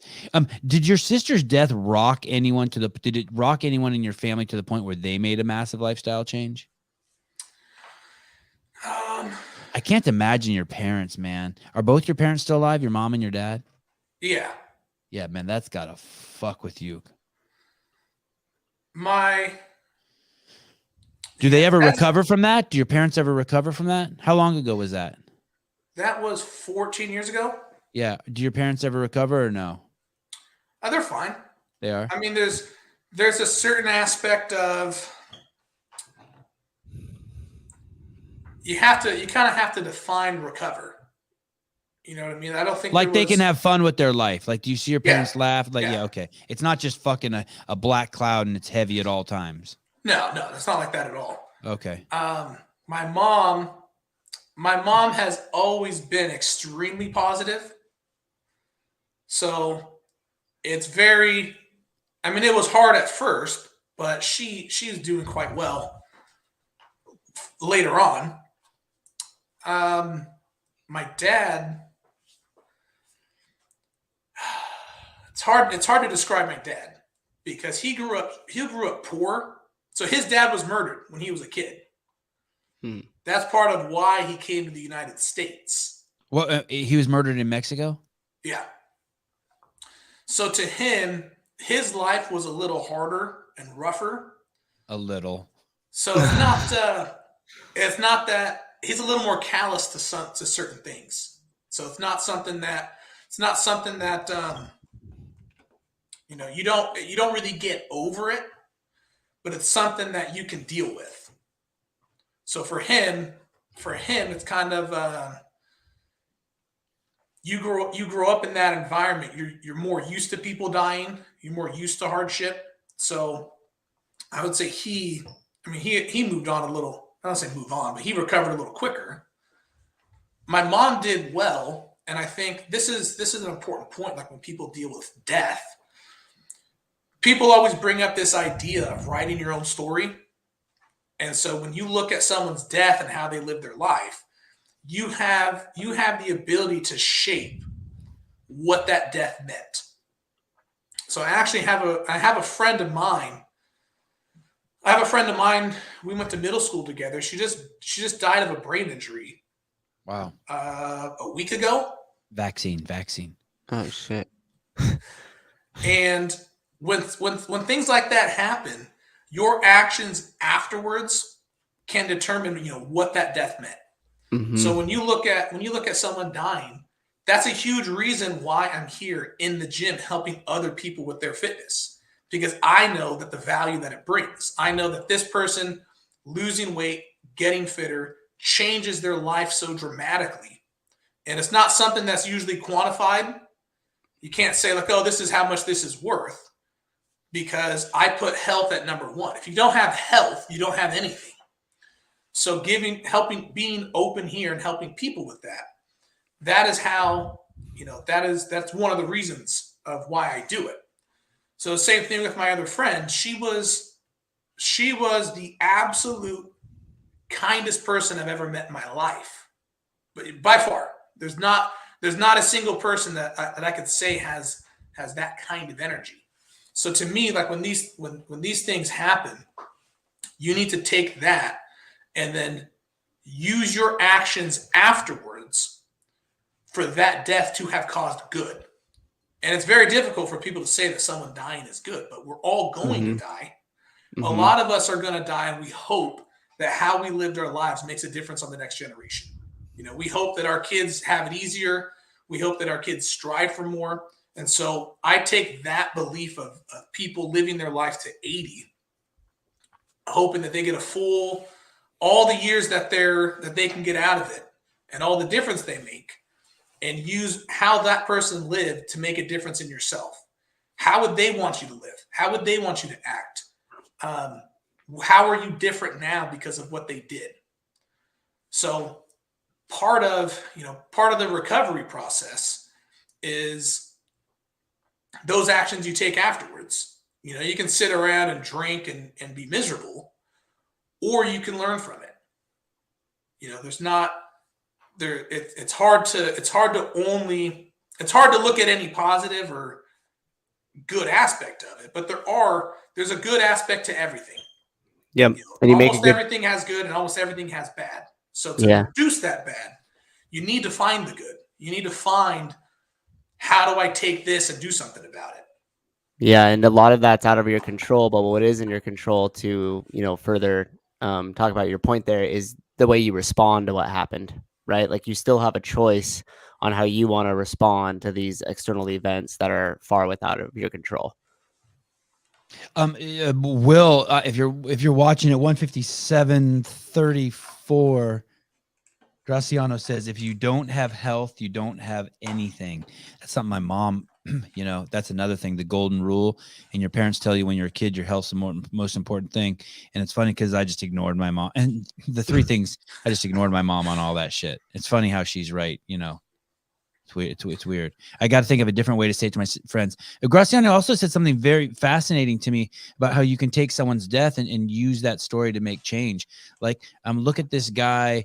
He was a he was a porn star. He was a drug addict. He put a gun to a pregnant woman's stomach in a home invasion robbery. He drove around neighborhoods selling fentanyl. He drove around neighborhoods high on fentanyl, high on meth, high on alcohol, and he was and he died. And he's turned into a civil rights leader. It's amazing what you could do with someone's life. George Floyd, I mean, complete fucking added zero contribution to society, and society's taken this guy afterwards and turned him into a civil rights leader. Anything is possible. Fucking A. Fucking A. It's the worst advice you've given in the show, Graciano. Do not listen to Graciano about that part about using someone's death, because some fucking idiot's going to use it wrong. Graciano is using his sister's death to help people, and they're using George Floyd's death to fucking make this country a worse place. To make it a black and white thing. There's nothing that. Don't ever look at George Floyd's skin. I wish he'd have been white. Fucking zero contributor to society. If you put a gun to a woman's stomach in her house that in an armed robbery, you are at the bottom of the fucking food chain. That's what I think. I think your redemption has to be massive. This is no Malcolm X. Malcolm X went to jail and then fucking copied the dictionary word for word in his spare time. Turned into a sorcerer and a magician with the English language. That's a story of redemption if you want a fucking a hero. Sorry, George, you didn't have enough time to fucking redemption. Not my problem. How do you feel about people driving around your neighborhood, Graciano, high on meth, high on fentanyl, with your son in the street on his tricycle? What's your tolerance level for that? My tolerance level is 0, but this is California, so my tolerance level is 0 too. And do you hear that, people? There's a big difference. If you do not get what's going on now, if you have any tolerance for someone driving around your neighborhood high on alcohol or fentanyl, you're not even into. I get it. You're 19 years old. You're smoking weed and you're peace and love, but you're completely out of touch. I was there too. You'll snap out of it when you have a kid. Well, you have a lot of work to do. I'll bring up a COVID death for you. Okay, please. And I'm very sorry about your sister, and I appreciate you sharing it here.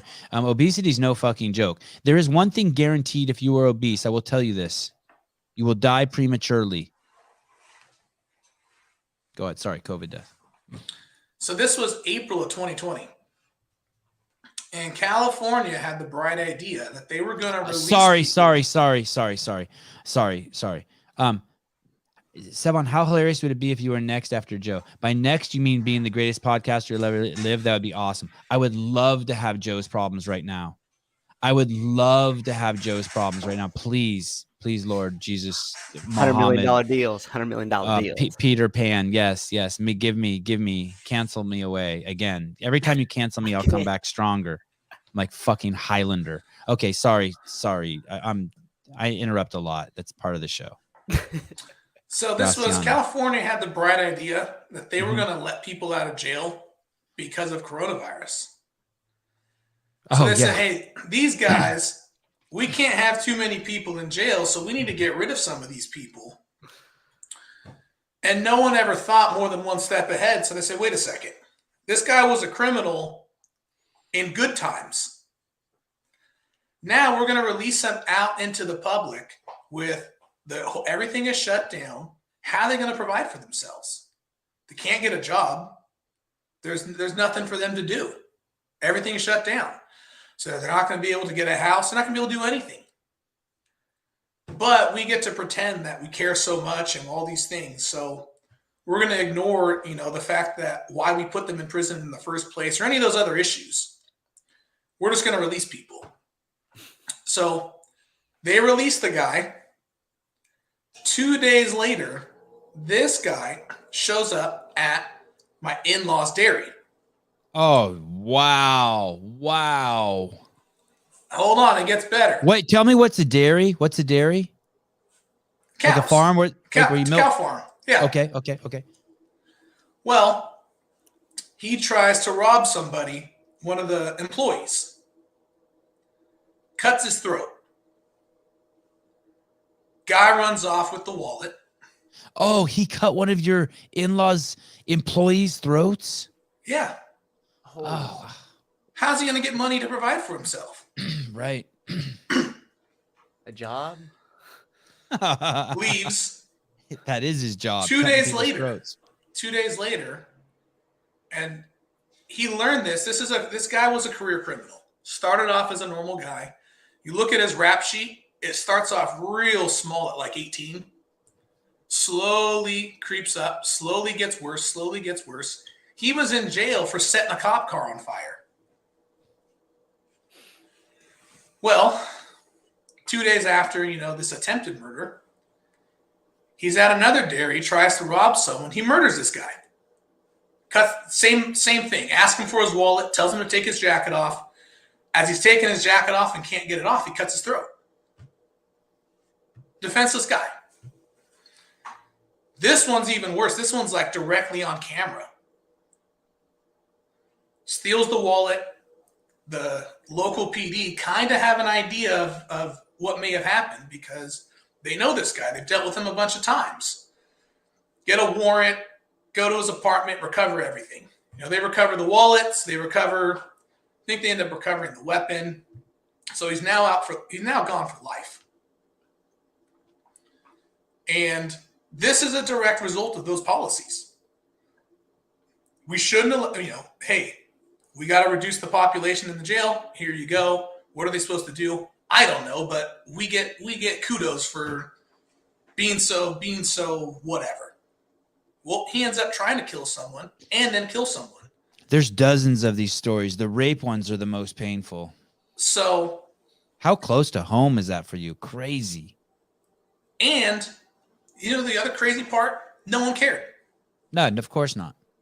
If it's not your brother that got killed, your sister that got raped, why would you care?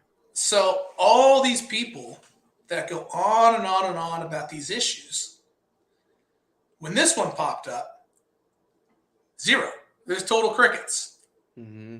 Nothing whatsoever. Nothing of like, hey, it's just not my problem. As well, it is your fault though. It is the fault of these people that let this guy out of jail when he should have been in there.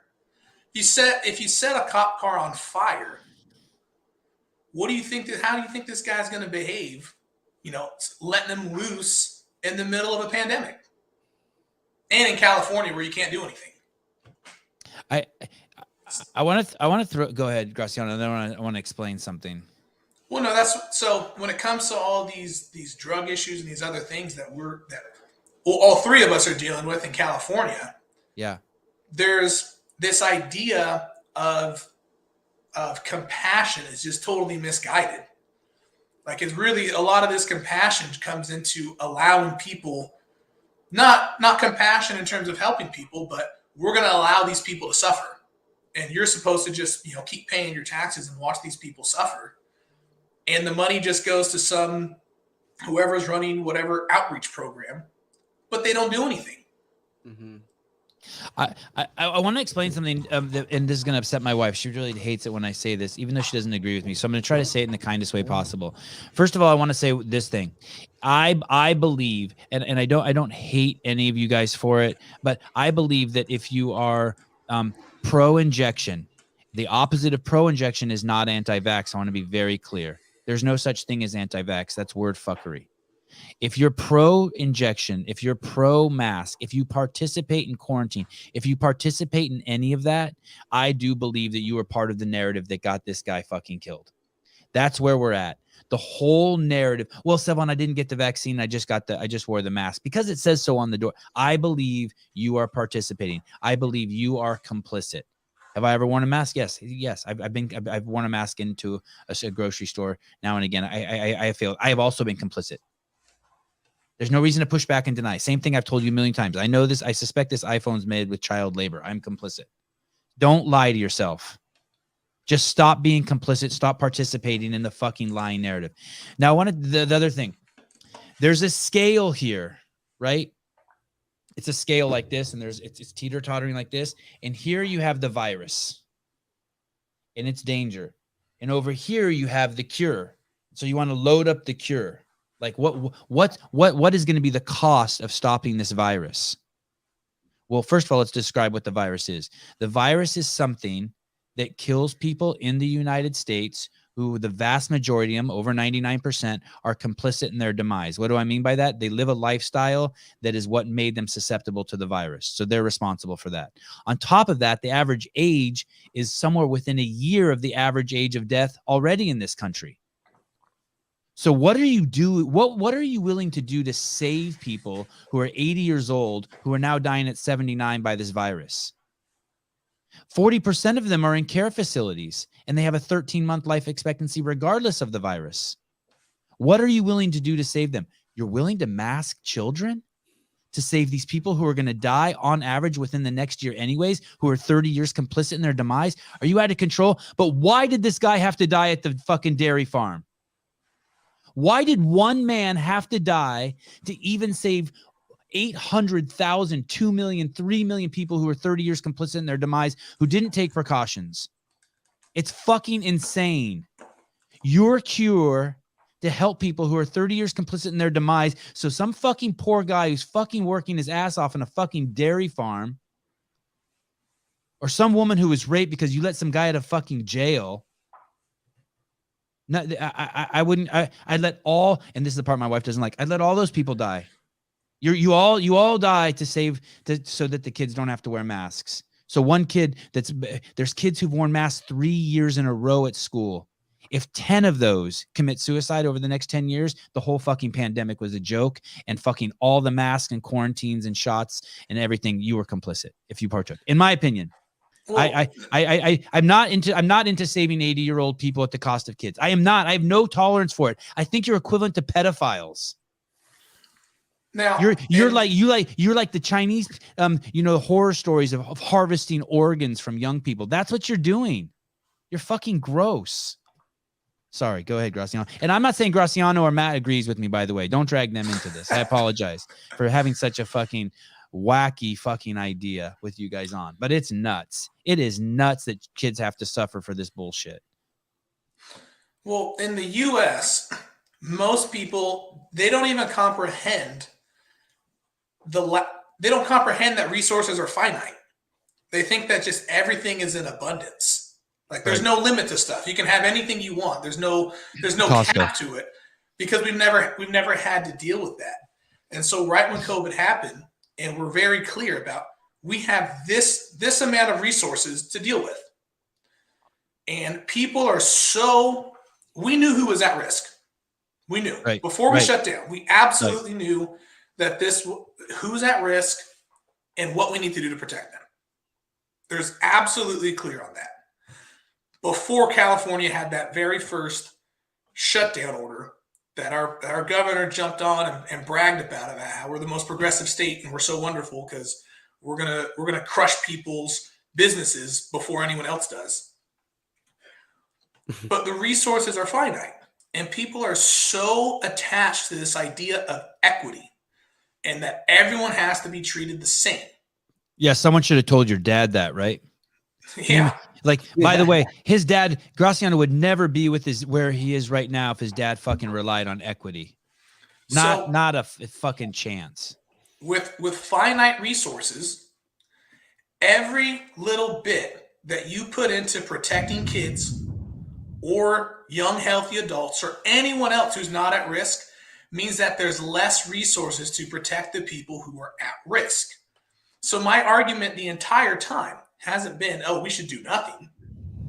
We need to allocate those resources to their best use. We don't have abundance. We don't have an excess of masks. So if you want a mask, be clear about who should get them. If you want these restrictions, be clear about who we're trying to protect and what we need to do to protect them. So, for instance, I was at Costco like 3 weeks ago. They added back senior hours. So I got there in the morning thinking I could come to Costco and shop. They made me and my 3-year-old daughter wait out in the parking lot for an hour. We didn't get to go in at 9. We had to go in at 10. They're like, oh, well, this is senior hour.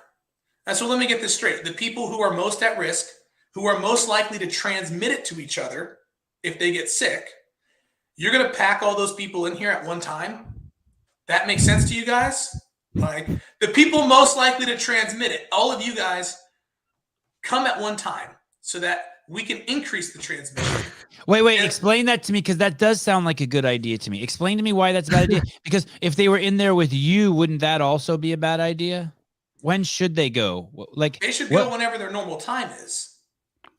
But you shouldn't have a priority. Oh, I see what you're saying. It doesn't matter whether you put all the old people in at once or you mix them either. So you're saying the solution is either right. Okay, I see what you're saying. It's smoke and mirrors. If you got 500 people in the store, regardless of whether they're susceptible or not, you'd rather have 250 healthy people and 250 old people mixed in than 500 old people, because they're more likely to transmit it. So just on a side note, what percentage of people do you think who shop at Costco are healthy?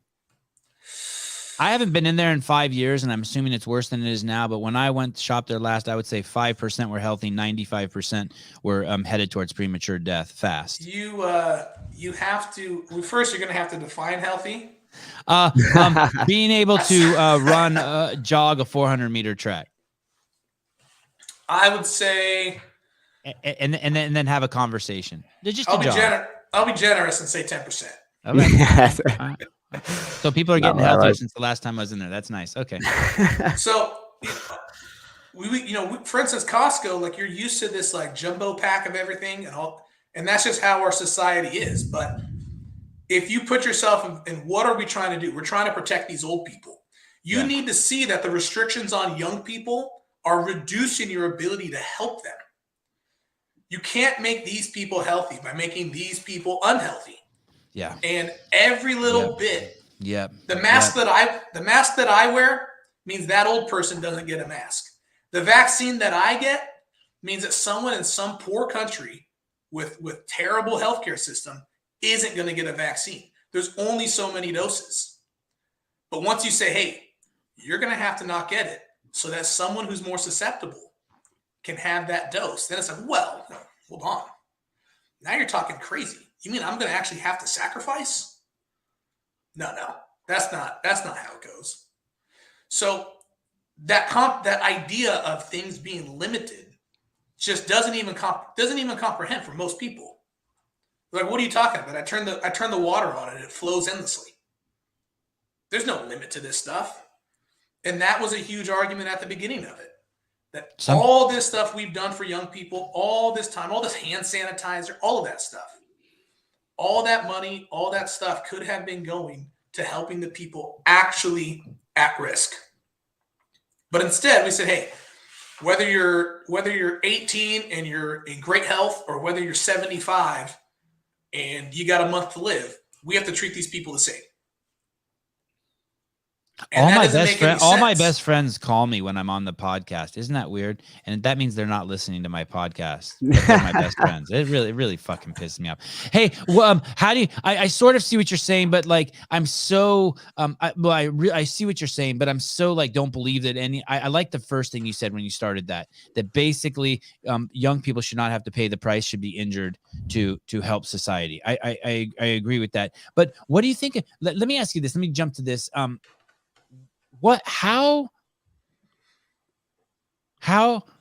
do you what's the justification? There's this argument. So people will say, so in California, they're lifting the mask mandate, right? With the caveat that if you can now, I think that you can now go indoors, or in a couple of days, you can go indoors without a mask, but you have to be vaccinated. Well, I don't understand. What's the logic there? Wouldn't it just be that obese people have to be my logic is this: the obese and the elderly, but probably just the obese, should have to wear masks, because if they get COVID, their symptoms they have symptoms for longer, and they have more exacerbated symptoms, meaning coughing, sneezing, and spreading the disease and the mutations because it lives in them longer. How does being vaccinated or unvaccinated relate to if you should wear a mask or not? What's their justification? Do you have any insight into that? Well, if you're more likely to get sick, you're also more likely to transmit it. Right. So then it would be obese people, not vaccinated or unvaccinated, right? That would at least be part of the question. So if you're going to say, hey, this person's unvaccinated, so they have to wear a mask. Well, that same and the justification is, well, they're unvaccinated, right, so we need to protect them. And you say, I want to take the risk. Oh, it's to protect them. Well, hold on. Okay. You say, I'll take the risk. I don't care. In fact, not only will I take the risk, but if I get sick, I'll deny treatment. I won't even take the hospital bed. Okay. 100%. If I get it, I'm going to go home, and this is a death sentence. So I'm just going to go home, eliminate myself from society, and die in my bed. Then the argument becomes, well, yeah, but you might transmit it to someone. So if we're going to get into an argument about you need to wear a mask based on how much you would transmit it, then yes, anything that you apply to unvaccinated people needs to apply to people that are more likely to transmit it, period, which is old and obese. And the bigger the nose you have. So like I would be like a massive transmitter. So there'd be like 3 factors: nose size, obesity, and super spreader. If you get to the door and they say, hey, where's your vaccine card? That's no different than them walking to the door and say, hey, we need you to step on this scale. We're going to take your height. This is your BMI. Hey, you got to wear a mask. Sorry, that's the science. Or I just show my CrossFit gym membership and I just get a pass. I go wherever the fuck I want. Fucking nuts. Because we've gone other places in the U.S. and it's way more tame. People don't comprehend. Like California is where a lot of states were like 3 months into this thing. Like we're still at that level. Yeah. So for instance, what's Los Banos like? Do you guys have the mask holes there? All the mask Nazis? The mask holes. Oh, it's worse. It is. Oh yeah. So you live in scared country? It's a very odd. We actually had a mask mandate before the state did. Our city. Like CrossFit One Nation. Come on now. So the city put in a mask mandate like 2 weeks into it, and now we have people. Once there was no mandate, I remember going to the store. 95% of people still wore it. Like they've now conditioned to where like the government's supposed to step in and help everybody. Right. But where we are is different. So when we were fighting with the city council, and we know the city council can't do anything to help out our gym. And I said, you guys don't comprehend it. Right. The governor blames the county, and the county blames the state. So we get into this giant loop where the city council's like, oh, we don't have any power to make decisions. It's all at the county. The county says, oh, well, we don't have any power to make decisions. It's the state. And then the state says, well, we don't want to make decisions. We want local leaders to step up and take care of their communities. So we just go in this loop where the buck never stops. When you say they don't comprehend it, they don't comprehend the power of CrossFit. Is that what you mean? Comprehend what? You said something about they don't comprehend it, and I kind of got stuck on that for a second. You said they don't comprehend it, the people. Anyway, okay, never mind. Scratch that thought. So we got into a battle with the city council. And the whole point was to demonstrate to everybody that you guys aren't doing anything at the county level to sway their decision. Yeah. When you guys, Right. we were one of only like 3 people that wrote in against this stuff because most people just totally ignored the rules and kept operating. I said, hey, we'll play the game. We'll do it the right way. We're going to follow the restrictions. We're going to do all these things. But you need to be open and transparent about why we have to do them, what the rules are. So the city council just tried to duck us and be like, and ignore it. So just kept writing in. Mm-hmm. Then we got to the point that I said, hey, if you don't give your consent for us to operate in this city will officially be shut down longer than Wuhan, China. Tomorrow, our lockdown will be longer than China. The CrossFit gyms in China are open, where this originated. And we are shut down. Now, How long was your gym shut for? How long was your gym shut for? 84 days. That was the first one. Yeah. Then a whole bunch of parking lot workouts in 100-degree weather. Yeah. Mm-hmm. Los Banos is hot. It's The hot. first one was 84 days. And I said, hey, we are now beyond Wuhan, China. Now, you guys can argue and say it's the county's fault or whoever's fault it is, but that is happening in your city. And the reality is you guys won't say one way or the other because you want to reserve the right to send code enforcement out and bust our balls and give us a hard time, which they eventually did, even though they're like, well, we're not going to fine anybody. We're not going to do any of that. So you're not going to fine people, but you are going to send code enforcement out. You are going to write up a report. So if anything happens, you got this paper trail and say, hey, we were at their business. We were doing this and that. These guys they're just troublemakers. Right there. CrossFit Livermore.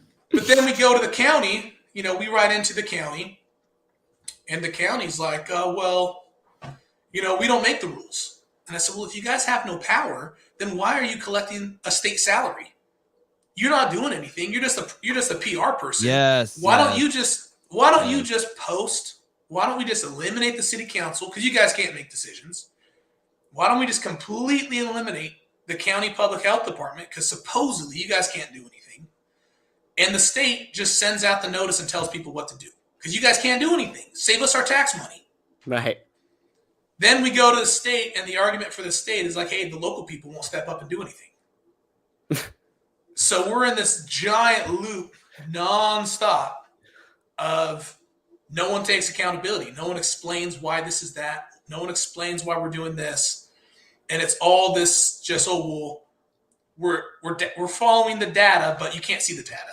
Right. We're following the science, but we won't show it to you. Right. And when we've been to other states, it's just way more laid back. It's just way more calm.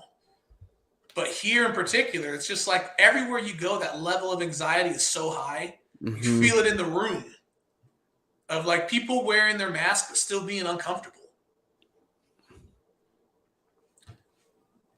This fucking place. Can you believe that he didn't get recalled? You mean the Republican recall? The white supremacist recall?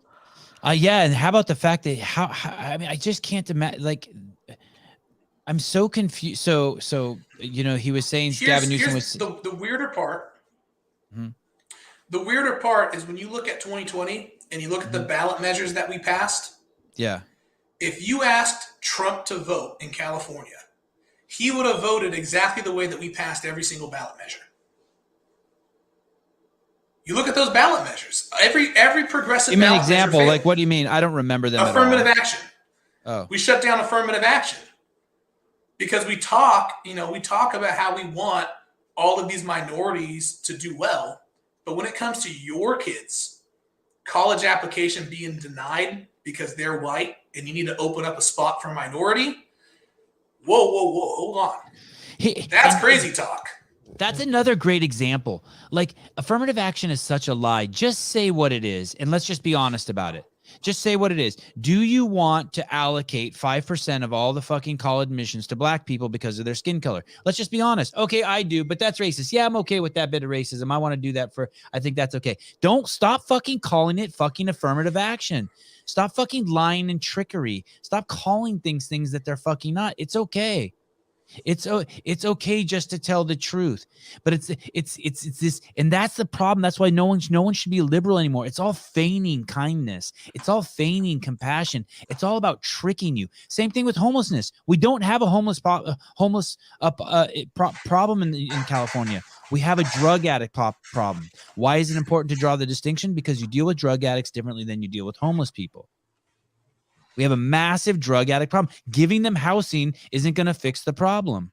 They're still going to steal all the bikes. They're still going to live under the bridges. Yeah, I just hate that shit. Yeah, I know that's a little bit of a tangent, but yeah, it's fascinating. It's how you couch things with words. It's the exact same thing with the COVID response. It's all just word fuckery. I cannot believe how many people fall for this shit. Ask what is something. Even when I heard Sam Harris's response to Joe Rogan, it's like, even that guy's supposed to be a neuro fucking science PhD, and he falls for the shit. He starts off with the premise that, well, Joe isn't a scientist or a doctor. Dude, you have no fucking moral authority or any proven elevation in your ability to make risk assessment or risk management, or to distinguish what's better or worse for society based on you being a scientist or a doctor. None. It's an enormous leap when you think that way, to think that way. You could argue quite the opposite, quite eloquently, very convincing, that actually doctors and scientists, when they're put in the decision-making place, that their decisions are so fucking biased that it only makes everything worse. Just give us the information and let someone who's an economist make the decision, someone who can think logically. It's the same thing if you ask a police officer, hey, should I move to this neighborhood? Well, he's not the person necessarily to ask, because all he sees is all the worst shit. Well, someone was raped at that house. A car was broken in there. Someone was stabbed over there. Well, see, part of that whole argument. Thank you. If you're going to stand up and agree with me, please go ahead. If not, this podcast is over. Part of the whole thing is, if it saves even one life, that was one of the trending, ideas. Oh, if it saves just one life. But people don't comprehend that economists make those decisions all the time. They never say, it doesn't matter what cost it is if it saves one life. It matters the trade-offs. So when they set safety regulations, take for instance a car, all those safety regulations are set by saying, what is the cost? What is the cost to the consumer? What is the cost to the manufacturer? What is the cost of this, and how many lives is it going to save? If we walked everywhere, we'd have less car accidents, but we couldn't live 20 miles away from work. Right. They're always making those trade-offs. They're never saying no. In no other time have we ever said if it saves just one life. Right. It's about the trade-off between the two. And in terms of COVID, you're gonna lose lives because of the response. You're gonna lose lives because of COVID. You have a trade-off between there. How much do you want to trade off saving lives for COVID, and how much are you willing to spend because of the response? It was always a trade-off. It was never an either-or thing. The relationship between, and just one of them, the relationship between unemployment rates and suicide/deaths of despair is well documented.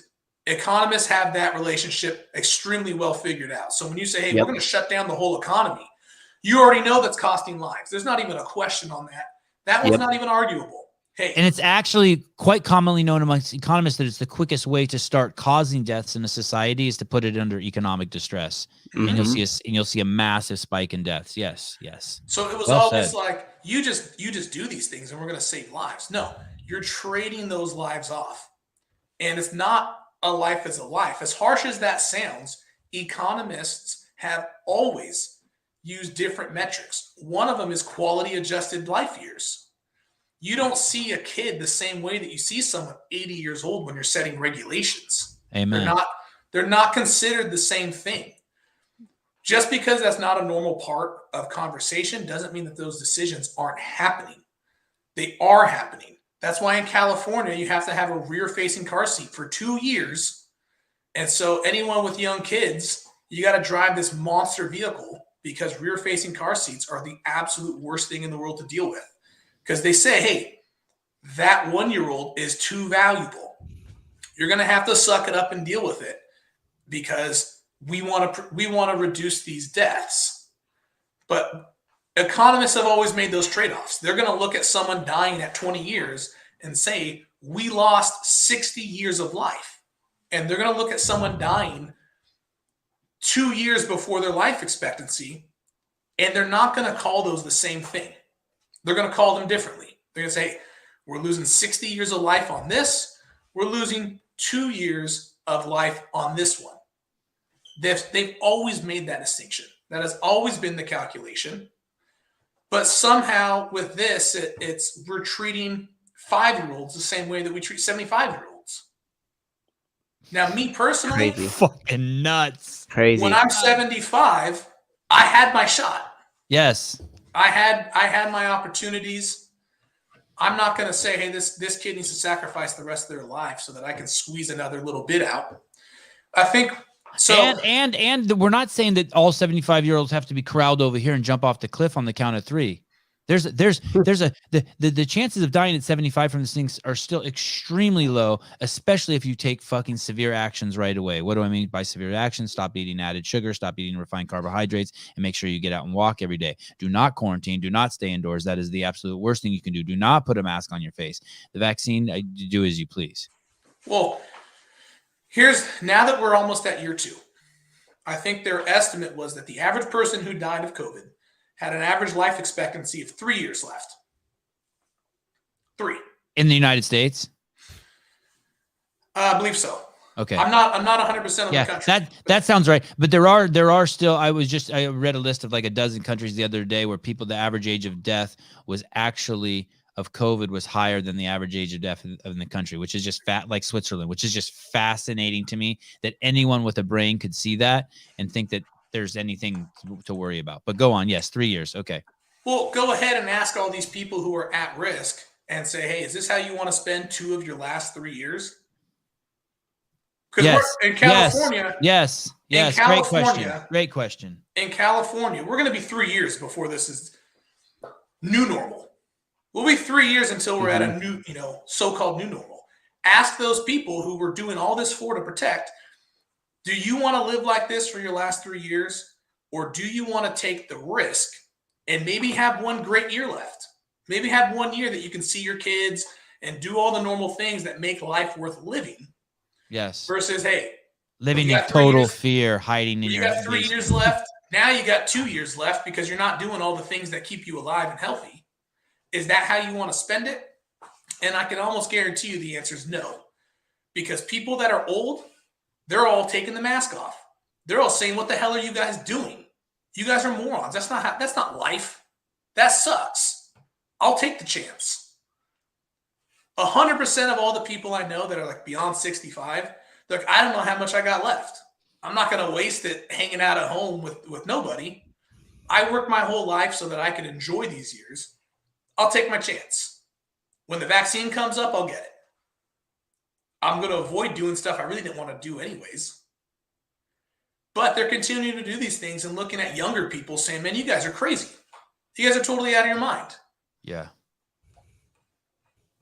Hey, when your dad came to this country, how did he cross? Did he cross the border legally or illegally? Illegally. Illegally? How old was he? 14. Did he do it by himself? Yeah. Fuck. Where did he cross? Do you know where he crossed? What state? That's crazy. A couple different states. Oh, he crossed. He went back. Shipped back. Oh, he did? Yeah, he got picked up and shipped back a few times. Oh, shit. He used to joke. He got deported, and then he said, they just gave me a free bus ticket for hang out in Mexico for the weekend because I was back to work on Monday. Yeah. So, and this is, for one of we can dive into cultural appropriation. He came in at 14 years old. I love cultural appropriation. You should see my rap library on my iTunes. Oh, it's massive. You remember the whole headlines about how children were separated from their parents at the border and all this other stuff? Yeah. My dad would have been one of those kids. He was 14. That's considered a child. That's a child separated from their parents, picked up at the border. But it's not. 14 is not a child in other cultures. 14 is a man. His dad was already dead. Yeah. 14 is a man in Mexico. Damn. So when he's coming in, it's not like, oh, this is this helpless child. No, this is just a young man. They don't see it the same way. God, So I was such a bitch at 14. I was such a bitch. I would have fucking been just sucking dick across the border the whole way. Oh my gosh. Oh my God. It would have been so bad. Crazy. Not because I'm Armenian. Armenians are usually badasses at 14. A disclaimer. It's just because I'm just a Berkeley pussy. Go on. But I've changed. I'm not a total pussy anymore. Okay, go on. Sorry. So 14 years old. And where's your grandmother now? Where's your dad's mom? She passed? My dad's mom died in the 80s. She was 50. Did she make oh shit. Did she make it here to the States too, or no, she stayed over there? She made it. Oh, okay. So she had him go by himself. And then he didn't know that she was already planning on coming. But she wanted him to go by himself to toughen him up and be a man. Wow. So she let him go first. Then she had already planned on coming. She just didn't tell him that. Wow. Damn. So he comes up. He's got a couple cousins in LA that he initially stayed with. But he didn't know that she was already planning on coming. This was just her way of, hey, you need to be a man. And so I'm going to let you go first rather than you tag along with us when we come up. In Africa at 14, they if you're like it with in some sort of African tribe, they circumcise you at 14. In the great country of Mexico, they send you across the border on your first solo mission. And in Armenia, I don't know what they do in Armenia. In Armenia, you probably have to smoke a pack of cigarettes. Oh my goodness. Wow. That is so hardcore. I wonder if your dad cried. I wonder if when she told me he had to do it. I mean, can you imagine leaving your mom at 14 to cross the border? You already lost your dad. That's crazy. But I guess he knew that there was a goal at least. At least he had cousins here. I mean, that's something. I mean, I know I'm trying to put like some positive fucking spin on it. And then what would be okay, so he makes it here and he gets kicked out and he just keeps coming. And then finally he's here. How does someone like that eventually become like, oh, he marries your mom and then he's legal? Yeah. And your parents are still together? Yeah, 42 years. Wow, incredible. So cool. So I don't know what the whole process is on the in between, because laws change and different things change. So right. We had Jimmy Carter, so maybe that's when it was. And a big part of that was, so a little California history. We used to have the Bracero program in California, which ran after World War II. Spell Bracero, B-R-A. Spell Bracero. B-R-A-C-E-R-O. Okay. So where a lot of this immigration stuff comes from is that we used to have cyclical migration in California because we got all this farmland. So every year, like 200,000 to 400,000 Mexicans would come to the U.S., work in California and the West Coast.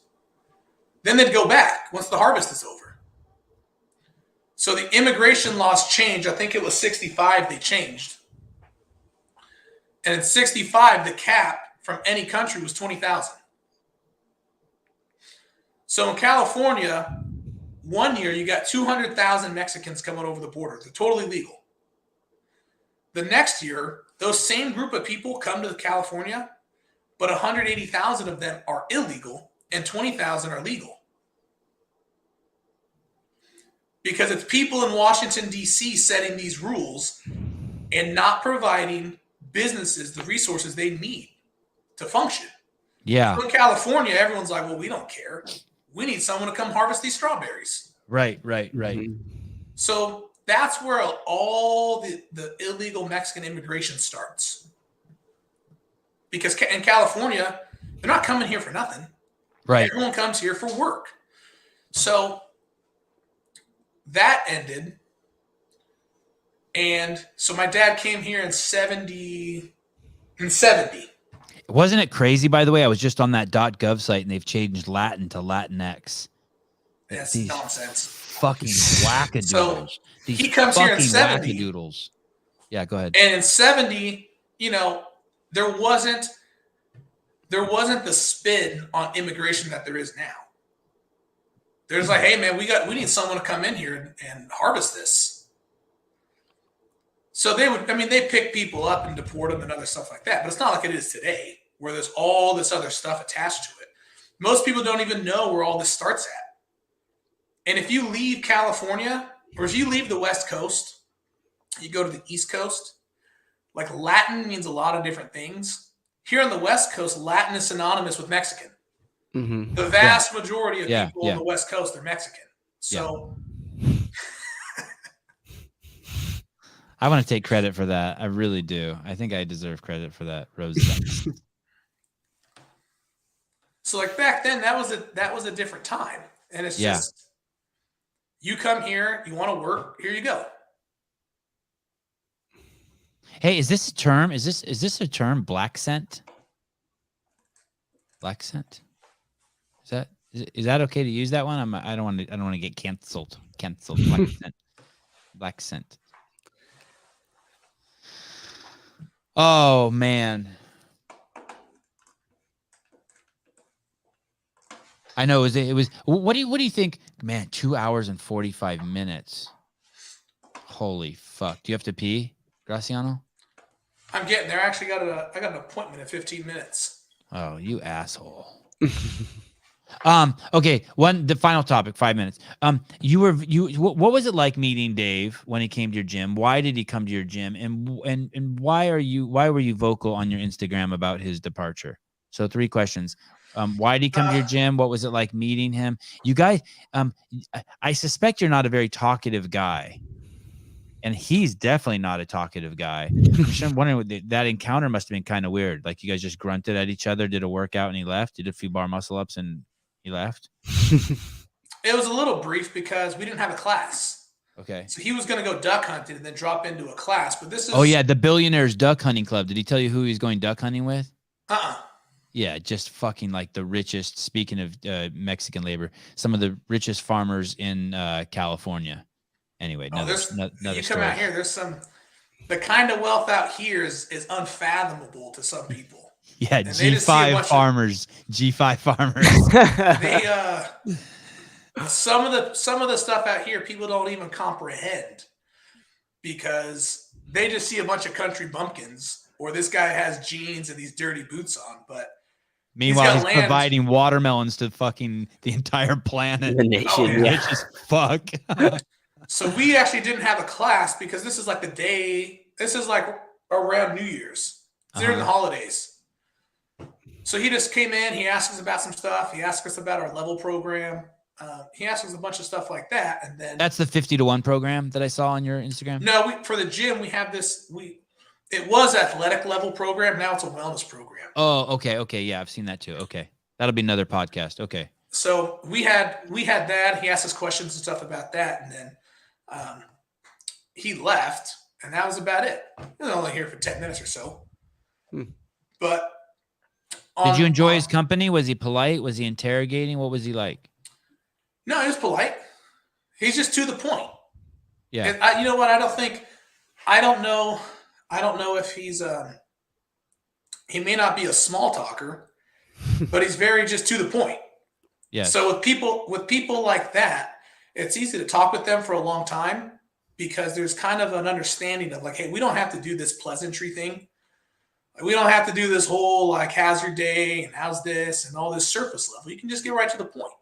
Ask the question that you want to ask. You don't have to. You just, as long as you're respectful about it, you don't have to sugarcoat it and all this other stuff. So we have plenty to talk about because he doesn't feel weird asking a question. And if someone asks a question that I'm actually interested in, I don't have a problem explaining it.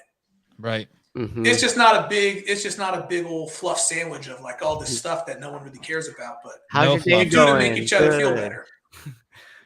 So on Instagram, for instance, when people started coming out bashing Dave, people need to comprehend, like, that's the last OG. That's it. Like, and for all the affiliates who have gone through some of these changes, Dave kept the originality of CrossFit. Dave was that symbol that, hey, we're going to stick true to these old school values, this old school fitness in 100 words, and that the mission is to combat chronic disease. That was always, the rallying cry for CrossFit. You as an affiliate owner, you're on the front lines. You make a difference in your community battling chronic disease and adding, life, or adding years to people's life and adding quality to those years. And then without Dave there, you get rid of that message. Now the whole message is profit. Your gym is there to make money, and HQ is here to make money, which the customer of HQ is primarily the affiliates. So it's, hey, we're going to squeeze more money out of the affiliates. Hopefully the affiliates go and squeeze money out of the community.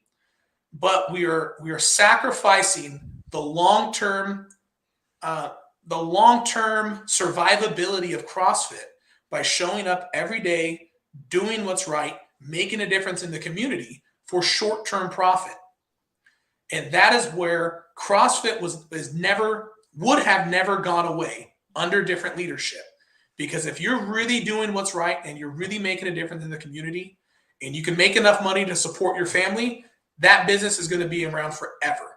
And what's best for our society is having lots of these gyms around for 20, 30, 50 plus years, always making a difference. Having one spot in your town that you can go, you're surrounded by people that care about their health. You're surrounded by people that are going to help you out and tell you the truth, rather than letting CrossFit turn into another Orange Theory or another Jazzercise or whatever other fitness program that has come around, made a ton of money in the short term, and then we don't hear about him anymore. So that's where firing Dave sends that message pretty clearly. Like, this is just completely forget about what you knew of CrossFit prior to 2020. This is a new brand with the same name. I want to really, really drive home what Graciano said. And there's nothing wrong with making money. And there's nothing wrong with making a shit ton of money. But I want to show you something. There used to be something called CrossFit Health. And basically it was paid for by the affiliates. Greg would take all your fucking affiliate money and he would invite all these he would give free L1s to doctors to slowly make them realize that the CrossFit methodology is the way to health. And it was to bring in all these doctors from around the world and top scientists, top. I'm not talking about these fucking Instagram scientists. I'm talking about the real deals. And he would bring them in and they would talk about the ills of modern medicine. And so CrossFit Health was a massive, massive financial drain on CrossFit because it was basically just building this library of videos and content and information for the affiliates and for the world to slowly, at the tip of the spear of the intellect, show that, like, hey, doctors and medicine does not have the cure for the world's most vexing problem. And it was building. These are the real influencers, not you. Not this bullshit Instagram, social media stuff. The real influencers, doctors, scientists on the highest level, and they were all getting on the same page. And so it was all about telling the world, yes, showing how pharma manipulates data, showing how sugar is at the root of almost every single chronic disease. All these things. Now, CrossFit Health, and that was under a woman named Karen Thompson ran CrossFit Health. Now. And Greg would have never tolerated someone like Julie Fouché in there. Not in a fucking million years. Not in a million years. Now I believe CrossFit Health is being run by Julie Fouché, and it's a money-making machine. It's inviting the fox into the hen house. And that's a perfect example of what Graciano is saying. This was something that cost CrossFit a ton of money to show the world that actually 86% of all of our woes and our medical costs could be cured in the affiliate by speaking to the smartest people in the room. Now it's become this superficial, just another branch of the company that's trying to figure out how to make money off the affiliates through precision care, selling them supplements. I mean, I don't understand how people don't see that. And I'm not saying that something's wrong with it. I'm not passing judgment on it. I'm just letting you know that, yes, what Graciano is saying with Dave gone, that flip is going to happen even faster with less transparency and with more double talk. They're not even going to admit to you that this is happening. We're not saying it's a bad or good thing. We're trying to explain to you what's happening. Is that fair? See, that's fair. The issue when we talk about profit, because I'm not saying affiliates should be doing charity work. Right. They should be making money. Yeah, it should be $200 a month. Yes. They should be making a very good living. The question is, in the future, like if you're in a town, as for the affiliate owner, you need to continue adding extra value for people, because eventually you run out of people that are going to set foot in the gym. Once CrossFit catches fire in a place where it's like, okay, you got all these people coming in the door when you first open your doors, and you can sell these people BS and make a lot of money very quickly. But at some point, 2-3 years down the road, these people need to continue seeing benefits. They need to continue getting fitter. They need to continue getting healthier. There needs to be people that show up and be like, hey, I've been here for 10 years and I'm in incredible health. You have to keep delivering value. You need to add more value to your current customers rather than relying on just keeping people coming in. Eventually, you're going to run out of people coming in. And when we get to that, or at a minimum, that's going to slow down. And you're only going to have a certain number of people that are going to start CrossFit for the first time. So how are you adding value to those current customers? How can you take someone, they've never exercised before, and they're continuing to make progress for the next 10 years? When we say that they're profit first, it's not overall profit, or it's not long-term profit, or how likely is CrossFit to survive. They're trading off all those things for short-term profit, because CrossFit is now owned by a private equity fund. And when you're only thinking in finances, you're thinking, we bought CrossFit. How do we squeeze as much money out of CrossFit in the shortest amount of time possible? Because we don't give a shit about CrossFit. Once we've squeezed all the money we can in the shortest amount of time possible, we're going to take that money and we're going to put that into a new investment. We don't give a shit what happens to CrossFit when we pull out in 5 years. Yeah, so that's what needs to be understood. No judgment either. No judgment. Graciano's just stating the facts. No judgment. Not good, not bad. Just this is the way it is. You have to understand that. So as an owner or as an athlete, you need to understand that, and that lets you know what's going on. Yep. It's not about you agree with it or disagree or you want it to go a certain direction. You first have to assess this is what it is. Then you can respond to it. And that is as simple as it gets. They want to squeeze all the money they can in the shortest amount of time possible. Then they're going to take that, and what happens to CrossFit afterwards, not their problem. Ladies and gentlemen, for the last 3 hours, you've heard Graciano Rubio try to get in a word edgewise while I talk. It's always it takes a strong man of his stature and strength and capability to be able to squeeze words in. If he was 5 pounds weaker, he would have not been able to say anything. What we learned today is that he has an intimate knowledge with health and fitness. He's extremely articulate. His wife's hot. And he's had his life has not been easy. He's earned everything he's gotten, and he comes from a long pedigree of people who've worked hard to wherever they've gotten. He owns CrossFit Valley View. He's in the Central Valley of California, right? Correct. And it was a great 3 hours, and I never even had to get up and take a bathroom break, which is fucking remarkable. I'm going to buy a lotto ticket. Thanks for being on, Graciano. Graciano, great stuff, man. It.